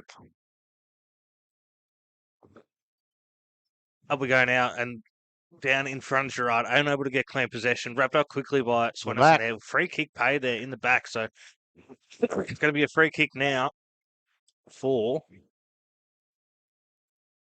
who's going to be taking it? Is it McLaughlin picking it up? It's but Gerard again. Yeah, will be Dallas Gerard. is just cleaning the footy off for him. No. So Gerard will be lining up for shot. He's going to be kicking from about 35 on maybe a 20-degree angle out there. So definitely one that he'll want to put through to get this quarter really going. But not a great kick off the boot. Helicoptered a bit, and it's pushed all the way across, and it's gone out of bounds on this close broadcast side. Was pushed out, so Doesn't matter in there. it's going to be Sutherland and Davies now as the ball comes in. Davies gets front position, gets the tap down. No good clearance there. Dalhouse's been able to get it, and he's thrown it on the boot, and he's put it straight through over the goal umpire's head from about 15 out. Luke Dalhouse there. Well done, mate. Fantastic goal. That takes us to 7-5-47. North Geelong, 5 goals, 9-39. We are 15 minutes into the P&R Foods third quarter. It's a little bit the same, isn't it? You leave a Boston Ricardo on his own with a bit of space up one end and he'll hurt you. But I tell you what, this bloke will hurt you. Dalhouse, he's been there, done that. As soon as he got his hands on the ball, he just went bang and it was easy for him. Hard for most, easy for him. And then I tell you what, they're having to go, Anakie. I know that they are just dead set having to go. I do think that the heavy conditions probably suit them a little bit better. I think North would like a bit more on top of the ground, but it is what it is, and Anakie are doing a pretty good job. So back in the middle once again we go, and the ball is thrown up. This time ball comes out. This time Mawson read that nicely out of the tap out. Ball goes out wide, kicked off the ground by Gerard, picked up again, and I think it was Van Dyke got the ball towards Mawson, but he couldn't take it cleanly. Picked up North Geelong. They go quickly into their half-forward line. Ball gets out the back. Sim missed the ball, but had to put his... it was more that tried to shrug the tackle off. Umpire said, well, was it held on a bit too long or incorrect disposal? Put the arm out the wrong way. No, he had the ball. Yeah. And he threw Sim to the ground. So he has to be not holding the man. So the ball is transferred across the ground. It's going to end about this side of the ground with Goodwin. Goodwin in some space, but it's gone over the boundary line, so we will have a throw in. I thought it when I was saying he sort of had the ball, and then he tackled the bloke that was tackling him. I don't see that often. Tried to free himself of the clinger on. Yeah. But the umpire put his hand the wrong way for a minute, and I was just about to go, what's going on here? So Pass will be doing the ruck work, and I reckon it might be maybe Vandenberg that might be doing it. No, it's not. It's going to be Fitzpatrick that's doing the ruck work. So the ball comes out towards Pask. He just kicks the ball off the ground, back towards the goal square. It runs, kicked off the ground. Sim will see it through for a minor score to North Geelong, which will see them now move to 5-10. And they trail Anakie on 7 goals 5. Balling quickly. Oh, kick no. wasn't great. And Mark has been taken out there by Seros once again. So he's got an opportunity just to close the gap just that little bit closer. When you haven't got much of an option, kick it long. Especially in these conditions. Just kick it long. Risky stuff. And it makes it harder to get back. Little chip kick straight down the throat of the opposition's always going to be a gift. So Teros with an opportunity here. He's inside the 50, so he's got a kick of about 35 to 40 metres. Steps in, kicks a goal. I tell you what, that looks pretty nice off the boot. That has gone straight through the middle. He gets his first of the afternoon. The 6 now for North Geelong. They move to 6-10. They trail Anakie on 7 goals 5. And we have gone almost 18 minutes in this P&R Foods third quarter. That's exactly what they needed too. But as I said in the call, just kick it long if there's not an option. Even if there is an option, there's still a big... You've got to kick it long from down there and at least make him get 2 kicks to get back. And that's a bit of a gift. But it was still a beautiful kick for goal from Seros. A lovely kick. And they're not much into there. What is it? A couple points? Yep. I tell you what, for the conditions and all that, it's a pretty entertaining game. 1 point, Rob. 1 point. Yep. I'll buy myself an abacus. Up we go now. Davis gets first touch into the hands of Swanson, who's got a paddock out there. Gets a quick kick across to Vaughan, but not accurate. So Gear now with the ball, who's done it quite a bit today as well. Goes forward now over the back of his teammate, but lost eyes on that one for a second. So it's going to be a large contest out that side now. But Dalhouse got the ball in hand, gets a quick handball out, maybe a bit slow, but nothing paid there. So Moylan with ball in hand, wrapped up quickly, quick kick off the ground, scrambly ball, and finally a bit of a click to some space. So Swenison now with quick hands out to Bowes. Bowes takes a few steps, runs, kicks it to no one. So it leaves Goodwin to run onto that with a bit of space. So looks inside, looks outside, runs off his man, and goes a quick kick up out this side. Is kept in play, so it's going to go into the hands of the North Geelong player of Alma. He could be reported for bowling over his own boy there. So quick kick forward from Alma now, pushes it. Parker with the best light, but not able to get hands to it. So now quickly out to Seros. Seros kicks forward into the leading player over the head of Vaughan, unable to get onto it clearly, but quickly able to wrap up Sim and try to throw him around like a wrestler again. He's only a little fella, Sim, but I tell you what, his attack on the ball is fierce. A ball up now. Davies tapped down. High tackle paid there. I thought he was just ducking his head a little bit then too. He might be a bit unlucky. Who's got the free kick here? So Anakie player now, bringing it out this side. Going to be broadcast side. Moylan, the target, fell well short, and Alma able to get front position there. Not able to get a clear touch, so moved out now by McLaughlin, far side. So Jacko Francesca Fulton in the clear passage. He's got a bloke on his own. He's got a big kick forward, and Mawson's got 30 metres by himself. Great mark. That is a fantastic kick and a fantastic mark there for Mawson. Not sure how a bloke of his ability can have 20 metres by himself in front of goals, but here we are. Well, I tell you what, he was all on his own. I'm going to have to disagree with you. It wasn't a fantastic kick because it should have hit him on the chest, but geez, he made some ground, dived and took a great mark. Josh Mawson, beautiful footy. Now he's got to finish it off. Very tight angle, but he's going to drop punt. They'll be very happy with.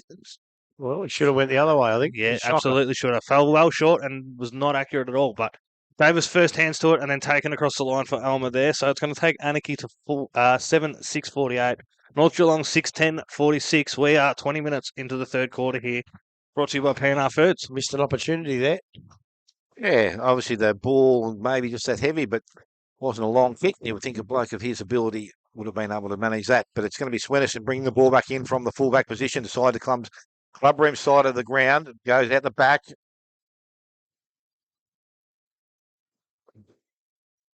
Billy Goodwin even looked at the umpire. Free kick going to Billy Goodwin. Well, I think it's going the other way. No, it's going to Billy Goodwin. Oh, he was ready to run off. No, I think he was looking at the he was looking to get a couple extra metres. I think he flew to the ground. He wanted a few extra metres. So Goodwin now goes back quickly into their half-forward line and beyond. Oh, they're coming across the front of the pack. Wasn't marked by Robinson. Ball comes to ground. Again, tackle laid. And umpire is going to come in. And we will have a ball up again.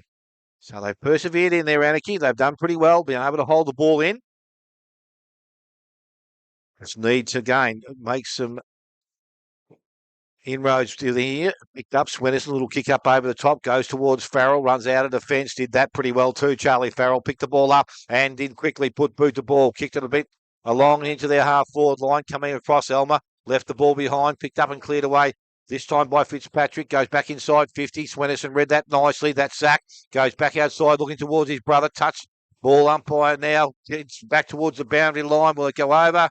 Yes, it will. And that was Sam McLaughlin who tried to keep the ball in there. Zach Swenison applying the pressure.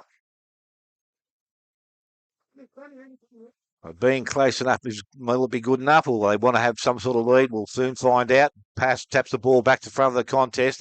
It was taken cleanly out there by Cannon, but the goal ball is now being held up once again. And another ruck throw in. Moylan and Cooper Pask doing the ruck's work. Pask pushed him. Tried to get it out of there. Dalhouse does so, goes backwards, ends up in the hands of a Beer on the left boot, goes into their half-forward line. Davis is there, ball got out the back, but Anakie refers to recover. That was a high tackle from where I sat, but it was let go, and the umpire says this time it will be another ball up. Head over the ball there from Sam Irwin. Yeah, a bit unlucky. So Pascal's again doing the ruck work. Ball comes out towards Gerard. Slides over it. Kept the ball alive, which now has gone over as Desnoy will see it over. This time a boundary throw in rather than a throw up.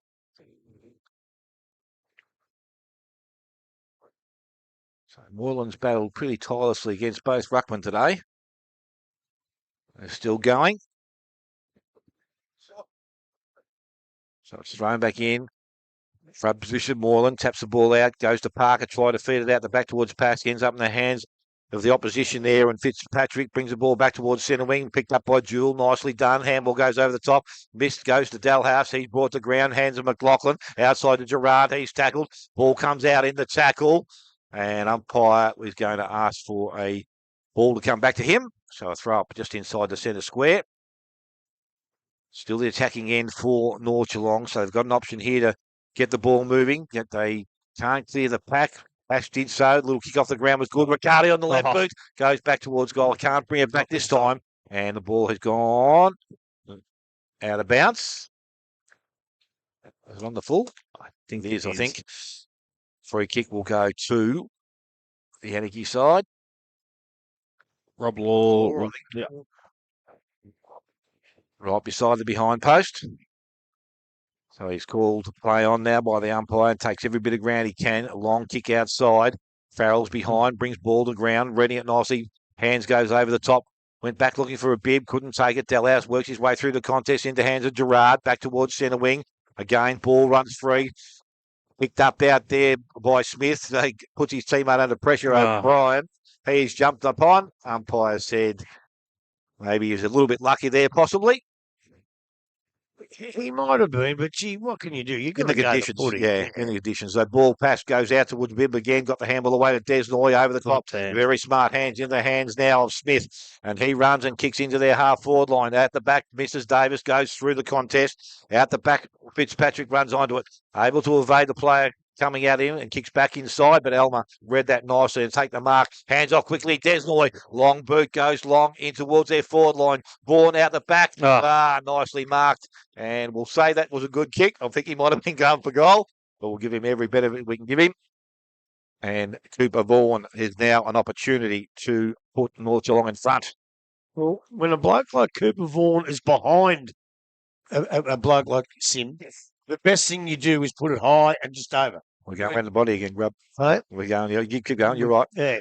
Oh, there you go. Kick round the body, and again, he has got it, I think. Umpire's coming back. Yes, he has. His first of the afternoon. We'll see North Geelong take the lead. They are 7-10. Anakie 7-6.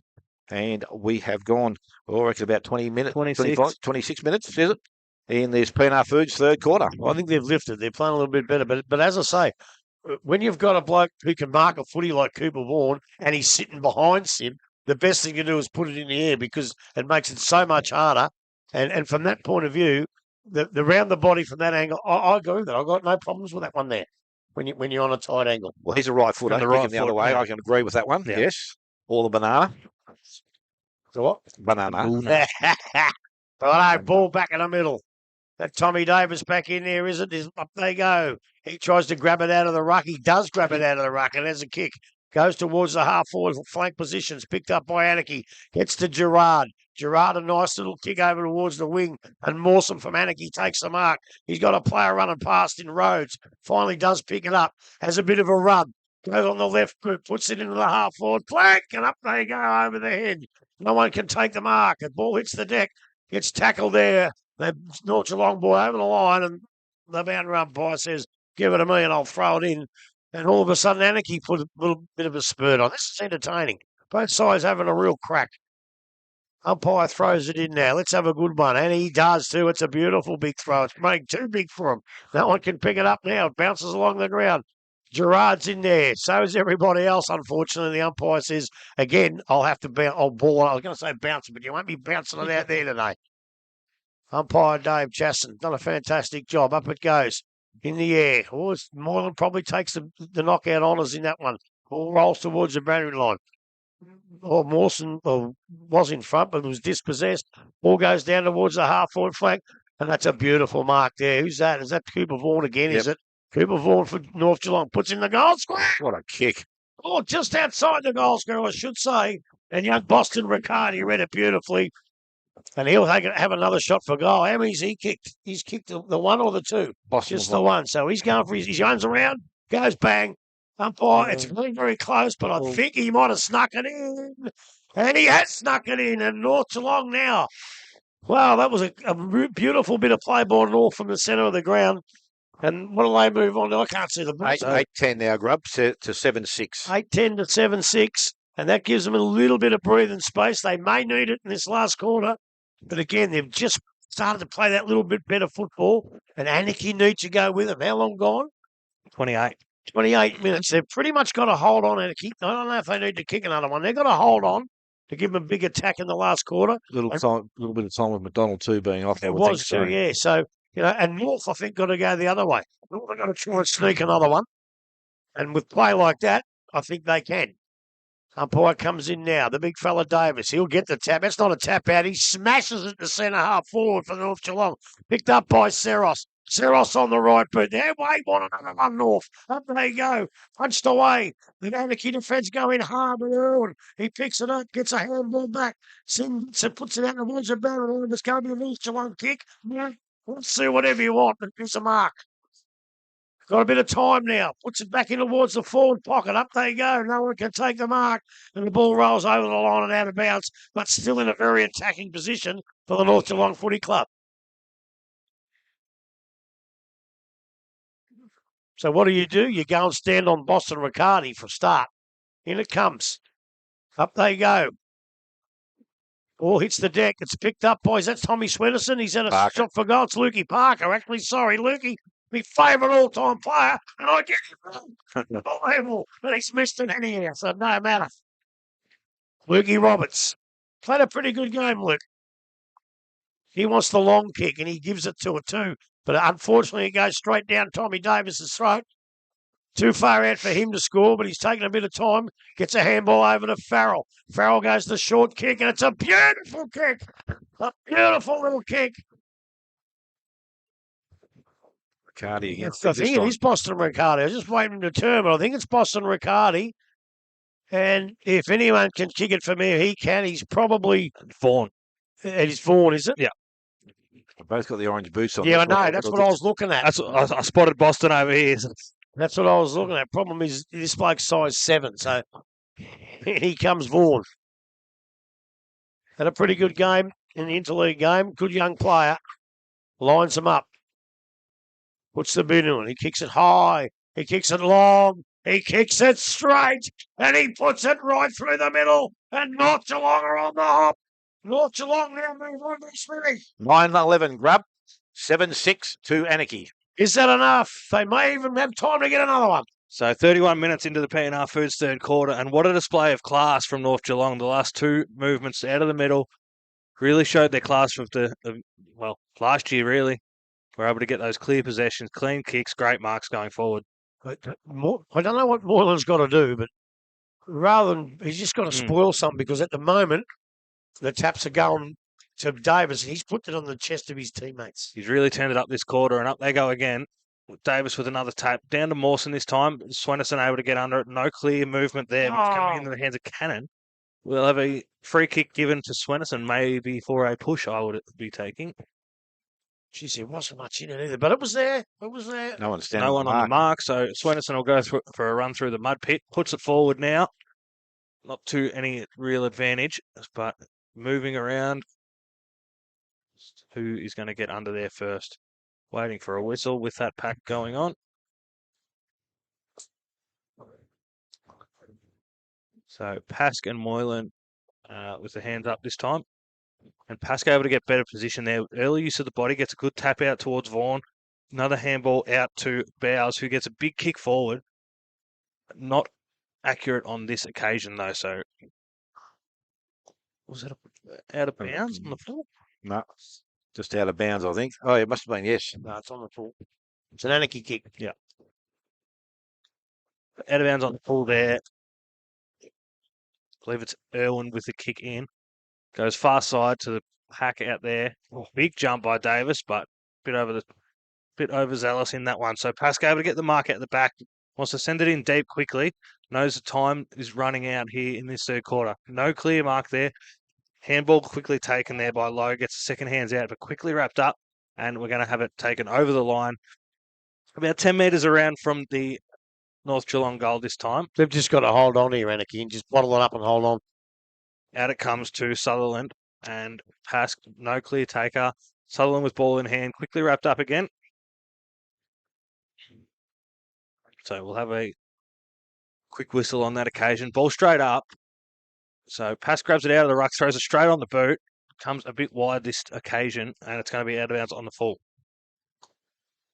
So Roberts will take the kick here. Anakie will be looking long down the line for this one, I would be going with. So lead out now. Reynolds with the best position for the mark there, but a bit too much body put on early. So McLaughlin now with the free kick will get the next kick. So body put on, pushed him out of position. So McLaughlin now looking at Moylan and Davis long down the line. So Davis to front position early. Moylan able to get a fist in there. No clear possession. And finally, Anakie able to get a handball out. Dalhouse with a quick handball to Mawson, unable to take it cleanly. And right on cue, we have a siren there. And a couple of injuries there. Sammy Reynolds, but I think the Anakie boy's in a bit more trouble. Yeah, cramps going. But it's only the cramp, so it should be okay. Yeah. So North Geelong, 9 goals, 11.65. Anakie, 7 goals, 6.48. We went 34.5 minutes in the third quarter, brought to you by P&R Foods. Dale, some goal kickers. Goal kickers to three-quarter time. Vaughan, Riccardi and Bertucci all with 3. Desnoy, Bowles, Teros and Habib are the others for North Geelong. And for the Anakie side, 2 to Franceschi Fulton, 1 each to Mawson, Moylan, Dalhouse, Robertson and Sutherland. We're going to take a short break, come back. Final corner action not too far away. You're listening to 94.7 The Pulse, your home of local football.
It is North Geelong 9-11. They lead Anakie 7-6, but it was only late in that quarter they were able to get themselves ahead. Inverleigh look like they've snuck away again. Belpo still 64, Inverleigh 87, so they're doing quite nicely up there.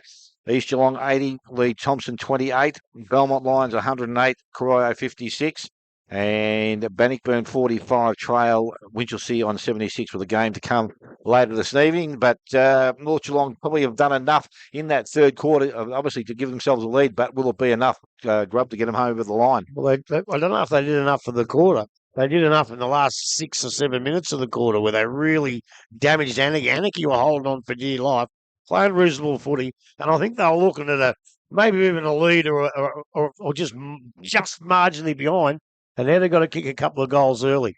I thought Rhodes was okay that quarter. Mawson, Roberts is going all right. Sim, Dalhouse had a good quarter, and Fitzpatrick was pretty good.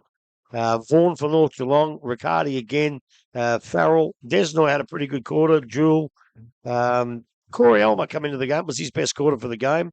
Teros has been okay, and Big Tommy Davis is dominating the ruck. So an interesting setup here late in this game. St. Joey's are handling the Leopold side pretty easily at the moment. Over 100 points there, which is a surprise, but there you go. So ball now back with the umpire. Final quarter action is just about to get underway here. Where did that come from? I was just having a look through my phone. I was just flicking through the scores to see how Bell Park were going, but they don't play this week, so... Because I don't know if anyone really cares. No, I do. I've got to keep an eye on the Dragons. Well, they're not playing. No, that's what I thought. I didn't know that. It's only 3 games, isn't it? I'm not too sure today. Well, one of the games was played on Good Friday of this round. So put it this way, there's 3 teams not playing this week. Okay. So umpire with ball in hand starts to play in the final quarter. Centre clearance all important here, but it's going to be Luke Dalhouse that gets the ball out of the middle, goes towards centre wing. All players attack the ball there. Didn't worry about what was coming at him. Now there's been a player held up in the action there, so umpire will ask for it back. I can tell you that Adelaide have prevailed over Melbourne here over there this afternoon. Davis from the ruck contest, ball comes out of the contest and goes towards his teammate out there on the far side of the ground. It's going to be Morrison that picks the ball up, got away from him. That was a clever handball over the top to Dalhouse, looking up for someone to come at him, but it's kicked into their forward line and the mark has been taken out there by Reynolds, I think it is. He plays on. He goes short inside and finds his teammate there in Swenison. Swenison slipped over as he went to play on. Ball comes out, handball goes out. Gilmore steps around one. Can he bring it back far enough? No, he can't. Went off the side of the boot, out towards the pocket, and it's going to be over the boundary line, and Australian will take place. I was just saying at the break, everywhere that he went, the ball bounced the other way, and one bounces his way. Unfortunately, he buggered the kick. Groin coming off the ground, ball thrown back in. Ruck contest again. Davis back to the front of the contest, back towards Dalhouse, picks it up, is able to get boot the ball, puts it back where it's dangerous. Not marked down there. It's out the back now, picked up and cleared away there by Orr. That was nice work. Put it out in front of his teammates. Some work to be done. Teros leads it, or was going to lead the race for the ball, but his Anakie opponent beat him to it, and that was Fitzpatrick. Ball comes out of that little contest between the two. Teros went back and won it. Goes to Desnoy. Desnoy, left boot towards their half-forward line. Sim is there. Leads in the race for the ball. He's going to be happy to see it over the boundary line. Now, it came off someone's foot. Whose foot did it come off? I would have thought it was North Geelong. Umpire, not too sure. And I don't think it was too far back, the young fella back there. So I don't think he's going to be able to tell. A ball in will be an appropriate decision then, I think. Because I would have sworn it was North Geelong's. But, oh no, umpires, they must have conferred and agreed. So the free kick is going to go to, must be Vaughan out there on the far side. Why is he putting his hand up that way? Not too sure. He's just pointing which way he's kicking, I think. Just to help him out. Goes towards passed off the contest mark. His handball comes outside. Swenison on the left boot. He brought that back. He's got the distance. He's going to land in the square. It's going to be kept in the field of play. Runs back towards the pocket now. Out there, Goodwin got the ball away for Anakie. Kicks the ball. And Desnoy made some good ground there. Took the mark. So it's going to come back equal as it went out. And he's got some options short to Parker. Hasn't seen him yet. He's still there. Decides to kick that little bit longer now. Goes back towards the top of the goal square. Mark not taken. Swenison again. Handball goes outside. Pask Needs to get rid of the ball. Has a player outside in Smith. Used him. He's tackled, brought to ground. Umpire comes in and will hold things up. North Geelong down 2 rotations for the time being. So ball now with the umpire. Thrown back up very quickly there. This time Pascal out the back. Ball comes towards Jewel. He was tackled there by Gerard. And again, umpire asked for it to be thrown up once again. So the ball is thrown up. Pass reaches up over the top. Ball comes out. Goodwin off the ground. Goes back into the middle of it. And going towards it. Picked up by Penny. Goes outside. O'Brien outside to Swenison. Zach, little chip up over the top to his brother. And that's a good mark out by Tom. Or a safe mark, I should say. And he's got some options short if he wants to use him now. But he's going to go a little bit longer towards Parker. Numbers there with Anakie, and Luke Dalhouse comes in and takes the mark. So to relieve a little bit of pressure for Anakie, he's going to come and kick the ball back towards centre wing. Goes looking for his teammate. O'Brien did that too easy then and takes the mark and will push the ball back for North Geelong. So North Geelong now to kick the ball back in. Touched off the boot, goes over the boundary line, and a throw will take place. I think we've gone around 4 minutes in this final quarter, and it's 9-11 for North Geelong, 7-6 Anakie. They're just not doing enough, the Roos, at the moment. They've got to force them forward and get them an early one. Otherwise, it'll be all too late. So they've got to do it now. Rhodes coming off looking a bit sore. In we go now. Davis front position, gets a big fist forward. So into the path of Vaughan, quickly wrapped up by that initial contest. So wrapped up, and we'll have a throw up now. Just outside the forward 50 here for North Geelong. So great position. Davis going in hard. Gets the first touchdown to Jewel. Jewel unable to get clear possession. Desnoy head over ball. Smith head over ball as well. So handball out now to Braden Orr. Unable to do anything with it and quickly wrapped up well. So it's going to be a free kick for Dalhouse of Anakie. So weighing up positions inside or down the line. Goes quick handball now through Fitzpatrick. Gets a kick forward. Fantastic mark taken going back with a flight for Swenison. Brings it out this side now. So Desnoy in some space. Looking at his options again.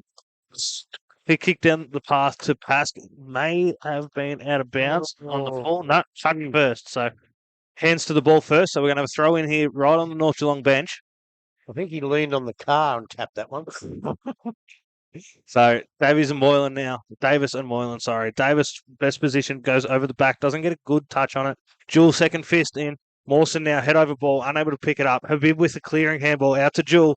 Jewel looks forward into the path of Parker, falls a bit short. Parker able to get good hands on that one and move it forward. Now it kicks to space for Jackson Jewel. Jewel able to get hands to it.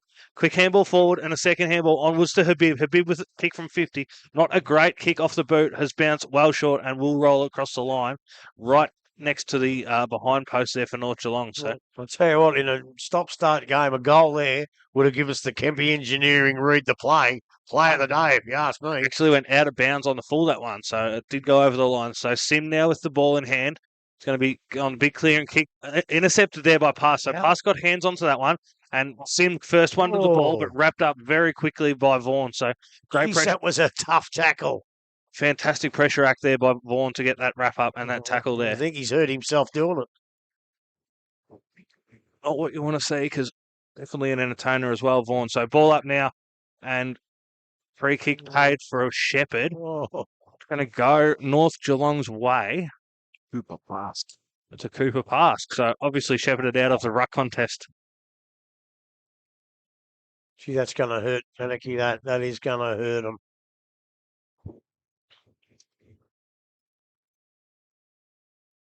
Bit of confusion from the Anakie players trying to get an answer on who did what there, but Pask will take this kick at goal from 25 to 30 out. Slight angle, but not one to be worried about.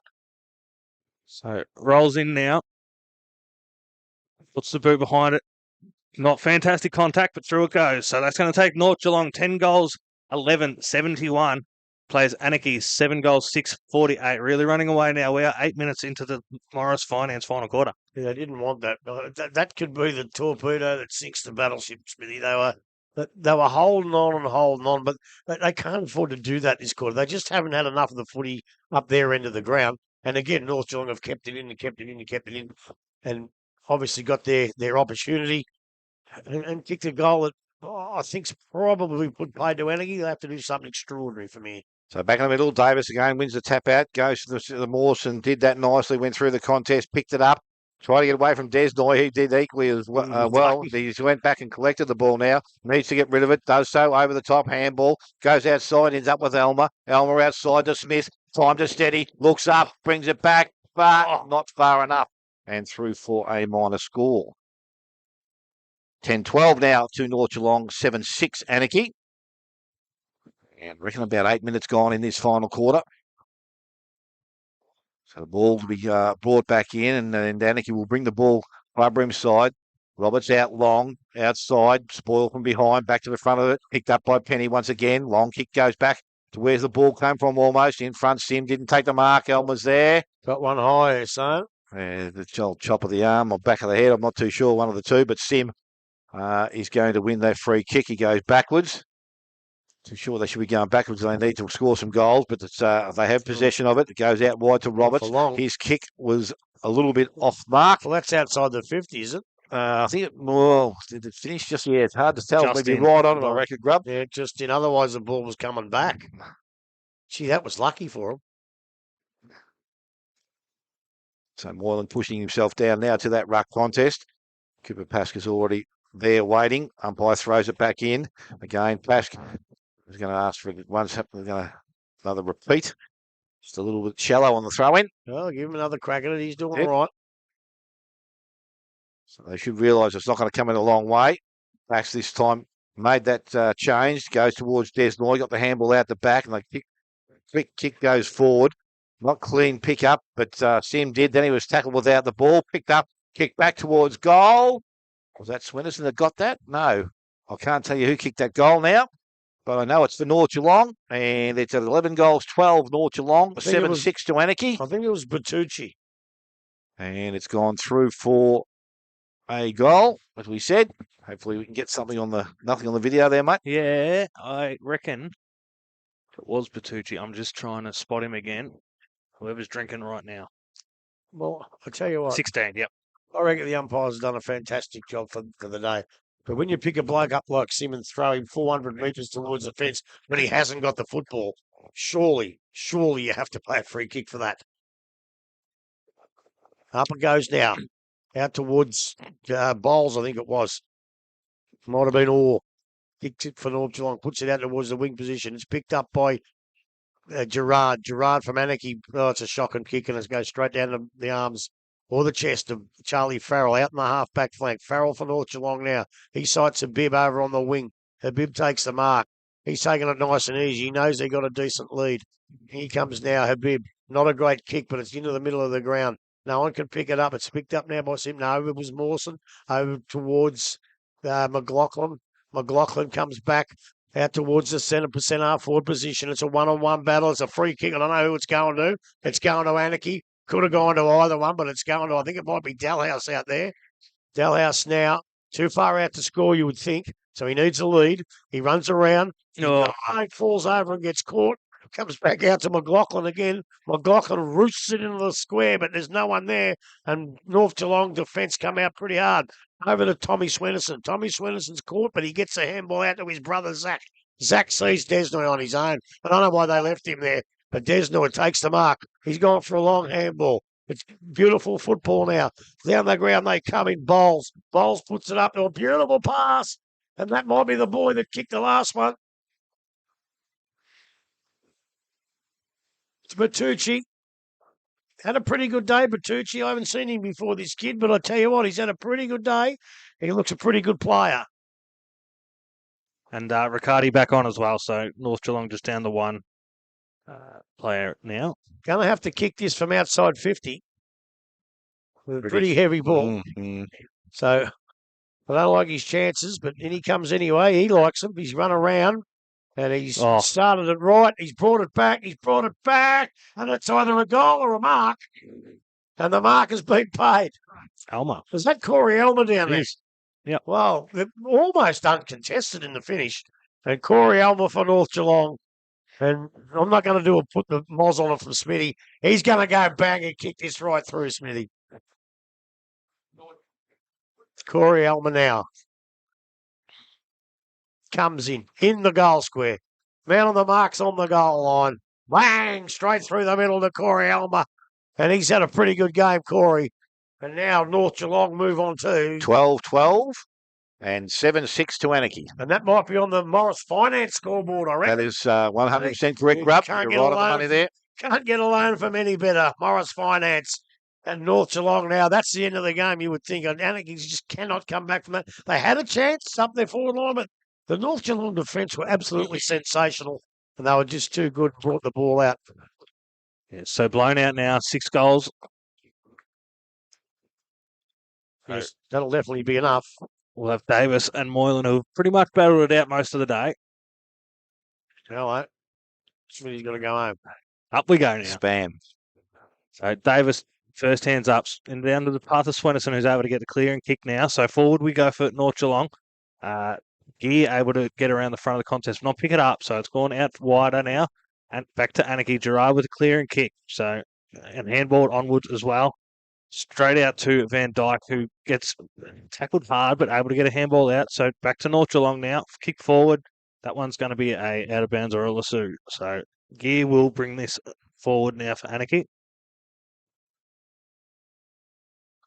Umpire. Yes, there we go. So Gear weighing up options. Long down the line looks to be the one. So Moylan in front, pushed by Davies, but able to get the hands to it. So it's going to be running forward now for Anakie. Rhodes out in front, not able to pick it up into the hands of Gilmore, but quickly wrapped up. So no impact at this time. So just towards Anakie's half of the centre line here. So Davis up first, down, beautiful tap down to Swenson. Quick hands to Smith, not quite collected. Back to Jewel, hand kick off the ground, and a tackle from Gerard. Definitely a free kick. But anyway, continuing on. So Van Dyke with the kick forward for Anakie. Down to Mawson, who had a bit of time for himself there. Gets a quick handball out to Van Dyke. Kicked along the ground. Not to anyone's benefit, but it's gone back into the middle now. So Gerard running in, and Goodwin able to get the hands to him. So ball out now. Gerard towards Rhodes. Rhodes, bit of space and a good shepherd put on. So Rhodes calling someone to come towards him. Goodwin now, the man out in front, gets a good leading mark there. So it's a bit worn out after the run, but needs to get up and get it moving. So right in front of us on the broadcast side goes inbound to Gerard. And has gone back now to Gear in the middle of the ground. So can go either way from here. Goes further across to Low. So Low in the centre of the ground, nearly slips over in the pot, goes out far wide and goes a long kick. And definitely a free kick there against Francesi Fulton. So a bit overzealous with the hands in the back, but we're moving forward now. North Geelong via O'Brien gets a good kick forward, not to the benefit of his team, but able to keep it moving. So Saros now out that side, gets the ball up and he's running the boundary, kicks forward to Vaughan. And well-weighted kick, Vaughan able to move to position and gets a great kick forward. They're everywhere. They are everywhere. Drops it with all the space in the world to Desnoy. So Desnoy with the mark there, going to be 30 metres out from goal, at a 30-metre angle. Anakie looking to be wearing out, Grub? Yeah, they've really struggled from about the 25-minute mark of the third quarter. They've just dropped the ball. They just haven't been able to go with North. So the fitness shining through. Desnoy walking in now. Looks to make this a 7-goal lead. So on the boot, looks not too bad. Umpire's not moved much, but it is going to be pushed too far across. So it's going to be a point for North Geelong. Takes them to 12-13-85. Anakie 7-6-48. So Goodwin this time brings the ball back in. He comes out quickly into the hands of Fitzpatrick outside the runner Gerard. He's got some options down the ground. He's going to need to use the longer one. Goes looking towards Moylan. He's up. Doesn't take the mark. Yes, he does. Yes, he did. Took the second grab, and that was a good paid mark there by the umpire. He looks up and he wants to go quickly. Called the play on now by the umpire.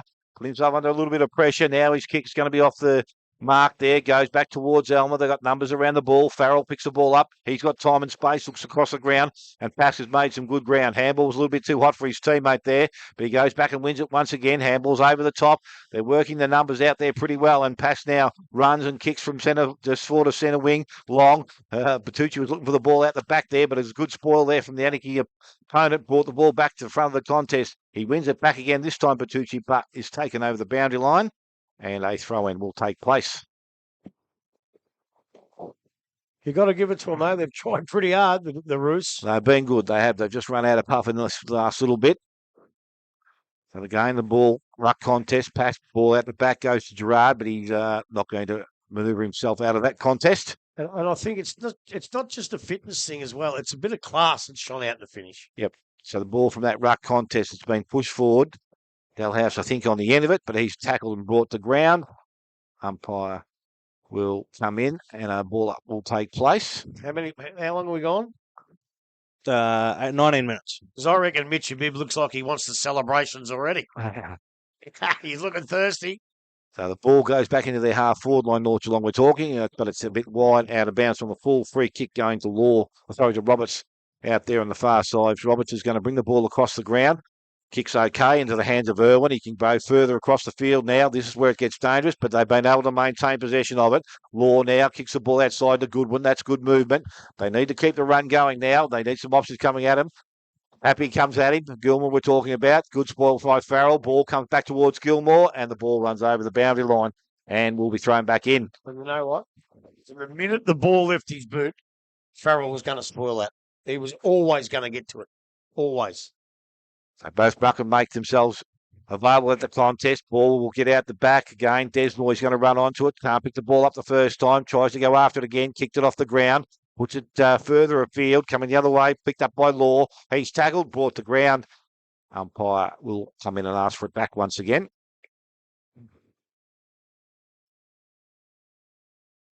So a quick throw up by the umpire there. Patch manoeuvres his body well. Ball comes out, goes towards Begier, but he can't pick the ball up. Pash did this time. He kicked the ball forward. Didn't travel that far. Riccardi stands under it. Umpire said it's travelled the required distance. He takes a mark and plays on. Goes long into the forward line. Nicely weighted kick. Parker takes a mark. He can play on now. Handball's over the top. Bertucci, opportunity at goal. Kicks quickly. And he has got his fourth goal of the afternoon. And the 13th now for North Geelong. They're 13-13. 7 goals, 6 to Anakie. Morris Finance final quarter scoreboard. We have gone 20 minutes. And that's what I'm saying about a Peter Riccardi-led team. You get a bloke who gets a mark, runs into the goals. We know Luke Parker loves a goal more than just about anybody. We know they're 7 or 8 goals up and can't lose. We know it's in front of the past players on their 150th birthday. And what does he do? He handballs to a bloke in a better position. And that, even though it seems insignificant, is a big thing why North Geelong are going to be battling this year for the finals. So Sutherland will be there. Sutherland and Davis this time. Sutherland able to get the tap out there, which has been a nice change of pace. So out to Noah Penny, gets a quick handball over top to Rory Desnoy. Now out to Boston Riccardi. Good to see him back out there. Came off a bit sore earlier. Probably a push from Sim there, but nothing paid. So Vaughan and Parker running for the ball. It's definitely gone off a boot. So which boot we will find out. Well, it's off an Anakie boot, but I think they're going to throw it in here. They want to throw it in, but Luke Parker's saying, no way. That's out in the full. I'm having the kick. Luke Parker's moment, this one. He wants it. No, not today, son. Well, that looked out in the full to me. Looked out on the full to the 300 blokes over in that grandstand too. All right, so in we come. Got a free kick now going to Sutherland. So ruck infringement there. Quick handball out the back. Oh, no. Oh, he's gone. Oh, he's gone. Tommy Dales, that's hold the ball. So Saros able to get her hands to Desnoy. Don't know what happened there. Quick handball out to just over the head of Riccardi. Mark taken, not paid. Kicked out for Reynolds, but all right, so nothing happening there. So Reynolds unable to clear up the mark. Rhodes then ran over the line with the ball. So we'll have a throw in right in front of the North Geelong interchange. It'll be Sutherland and Pascal this time going for it. So Pascal able to jump and get it over the back. Gets a tap down to Gear. Unable to do much with it. Gear with a handball to Van Dyke. Looks very central. gone the big kick forward. Swenison there waiting for it. Didn't come to him. Benny O'Brien now with the kick across into the path of Reynolds. The cut off by Rhodes, done well there. Now out towards Cambridge, gets a kick forward. Looking for Pask, who had a slip of foot there. So Dalhouse able to drop in just in front, get the mark there. Now to gear forward towards Francesca Fulton, but a bit slow and cut off there. So Benny O'Brien going to be leading out of the back line. Kicks to Cambridge and a good set of hands there. Good mark taken. Wants to go central. Play on called, so he's very close to the man on the mark. So made it very tight. Quick handball to Pask and then Cambridge. Kick forward. No mark taken there by Goodwin, but Jake Mawson able to get that one. Handball through. There's Dawson again. There's Dawson again. Gets a quick handball to Javi Gilmore. Wrapped up instantly. Down to Sutherland. Wrapped up as well. So we'll have a ball up now.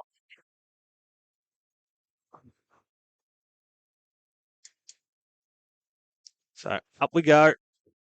Pass front position, gets a quick handball out. Quick punch out, headed toward the boundary line.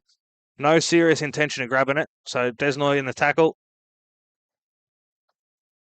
He ducked ahead and was hoping for a free kick. Absolutely wanted a free kick. Umpire a little bit too clever. They've done a pretty good job. Looking very worn out, the boys. So up we go, 2 metres from the line. So tap forward now into the hands of Gerard. Quick handball out to Gear. Nowhere to go. Wrapped up and a fantastic tackle there by Rory Desnoy and holding the ball paid.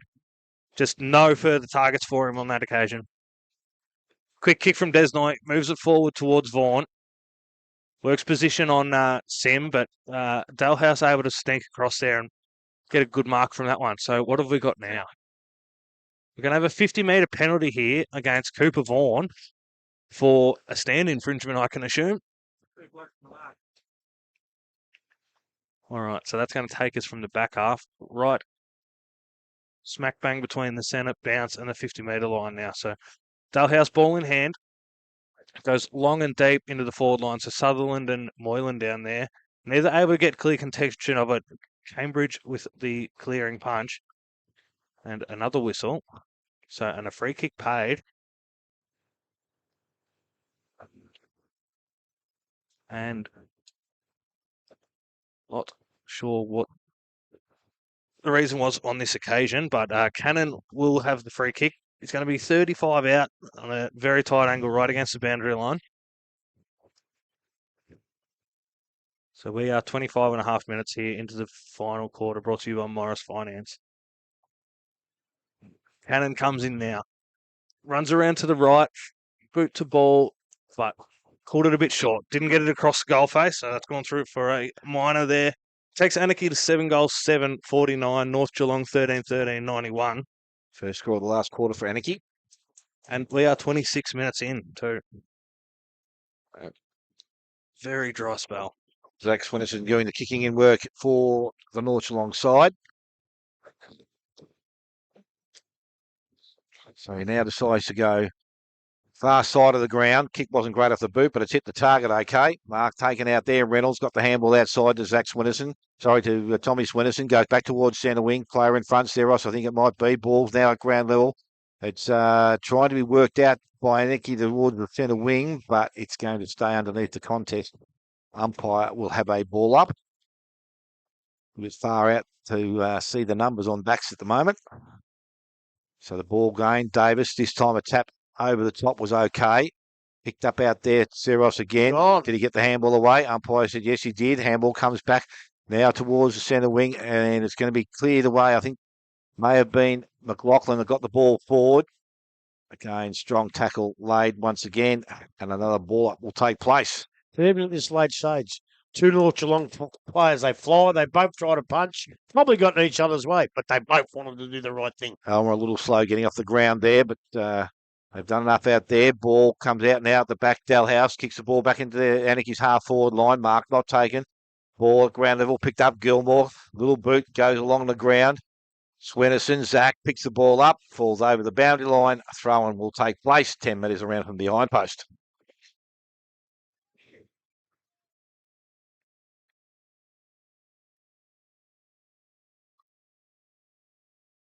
Umpire with ball in hand now, about to restart it. As I said, shouldn't be too much time left in this game.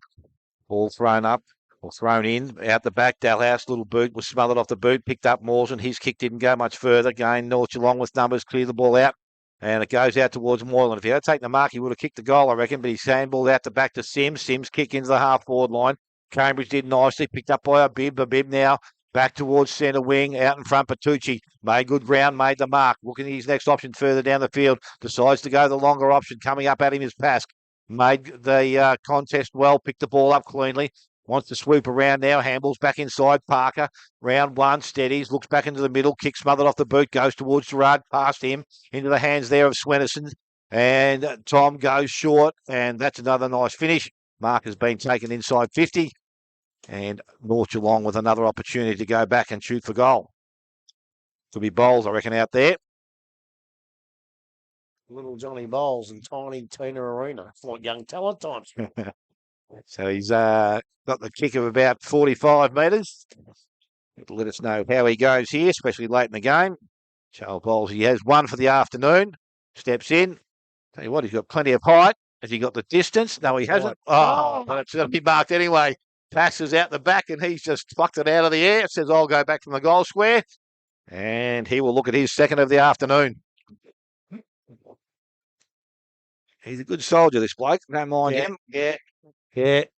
Look, he's done his soldiering for the first half of the year. Yep. In the ruck when the big fella Davis was wasn't out. there. Yep. You know. So pass from the goal square, steps in, and he will be rewarded with his second goal of the afternoon. And now the 14th for North Geelong. They're 14-13. And Anakie 7 goals, 7. Probably doesn't reflect the day, but Morris Finance final quarter scoreboard.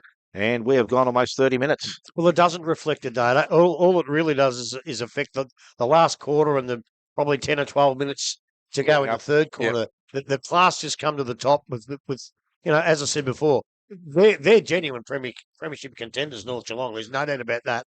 And Anakie, well, it looks to me like they probably won't play finals unless something drastic happens. And that was the difference. The class just prevailed. And you're right, probably a little bit more fitness, but North Geelong, a great last quarter. We go this time. Moylan and Davis back in the centre. We've got a hold paid here for Mitch Habib, I think. Yeah, so held by Gerard. Played a bit of centre time, Habib, today. So I'd give it to Sammy. Righty. So hasn't had a lot, Sammy, but he's gone forward for Habib. So into the path of Vaughan, quickly cleared out by Riccardi. Gets the ball as right on cue. There is the siren. That's going to bring the end to the time to the game today. So we have North Geelong 14 goals, 13.97. Anakie 7 goals, 7.49. We went 30 minutes in that last quarter, brought to you by Morris Finance. Dale will give you some goal kickers. Yeah, for the North Geelong side, winning side, Bertucci with 4, 2 each to Vaughan, Riccardi, and Pask, 1 each to Desnoy, Elmer, Bowles, Teros, and Habib. And for Anakie, 2 to Franceschi Fulton, 1 each, Mawson, Moylan, Dalhouse, Robinson, and Sutherland. It's probably a convincing win in the end for North Geelong, but they were made to work for it early in the contest. But as Grubby has just mentioned, the experience and suppose their class has prevailed. And we're going to take a short break, come back, get some scores from around the ground, give our votes for the day, and thank our sponsors, and then get out of here as quickly as possible. Thank you very much. You listen to 94.7 The Pulse, your home of local football.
Only been in it 26.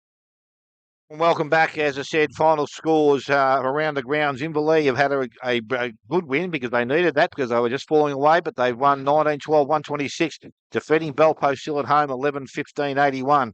North Geelong, as we know, we've done that game. East Geelong still going 16-16, 112, leading Thompson 4-5, 29. Belmont Lions, a big second half of kick 23-16, 154. Still going out there 8-8, 56, Corio.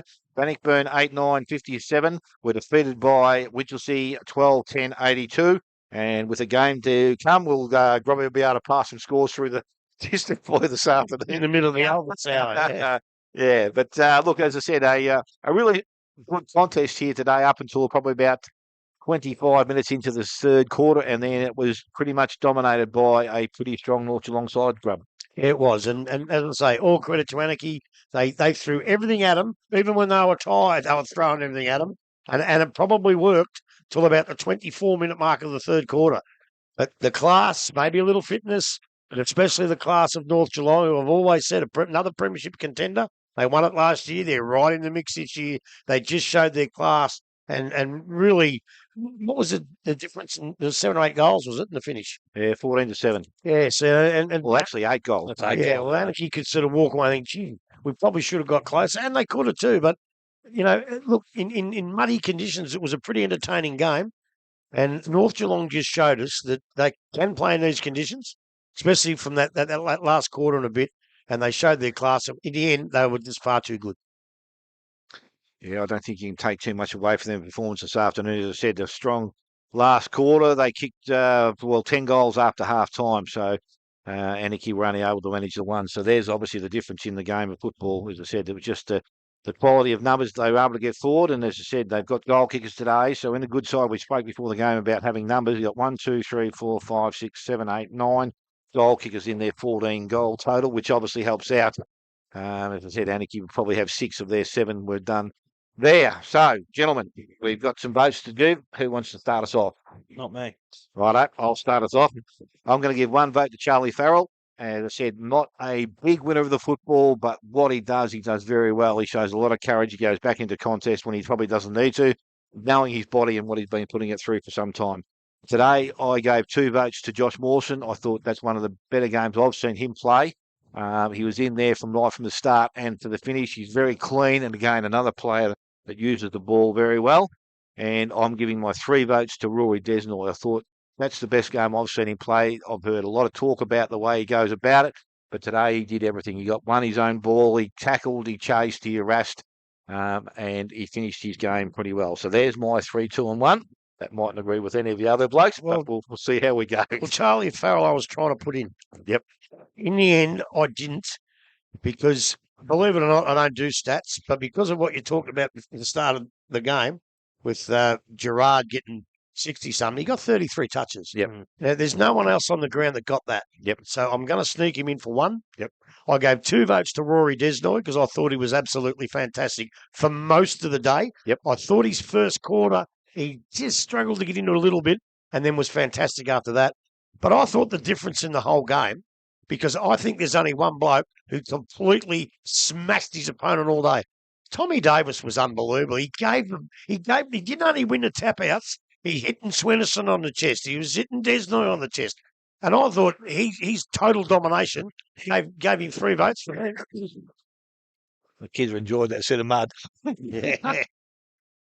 Yeah. That with their parents will be. No, definitely not. And it's a tough one. You've got, though, for my one, I've given it to Josh Mawson. But again, it's a hard one. You see those flashes going forward from your Vaughns and your Ricardis, and it almost draws you over the line to give him a vote. But around the ground all day, Mawson was somewhere. He was always able to make impact on it.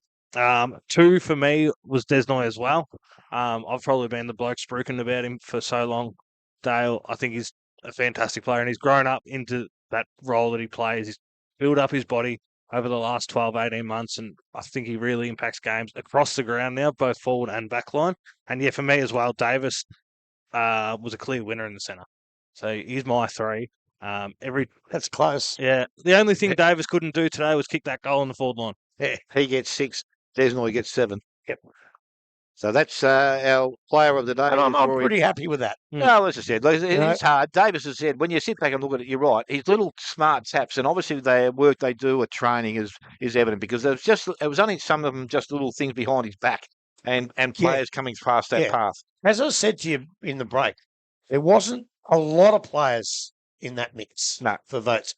I think Dalhouse was in the mix. I thought some of the things he did was really, really good. I thought Jackson Jewell was pretty good Jackson Jewell was on my list, as well as Farrell. Yep. And there was one or two others. Sim, thought he was good. Yeah, was good. There was another one. I can't remember who it was now, but there was... Tom Swennerson was great all day too. Yeah, Tommy was pretty good. But we expect Tommy to be better. And it's not fair on him, I know that. Yeah, that's the expectation. That's what I said several times. I've given We've done it a few times, and I've probably got caught again a little bit.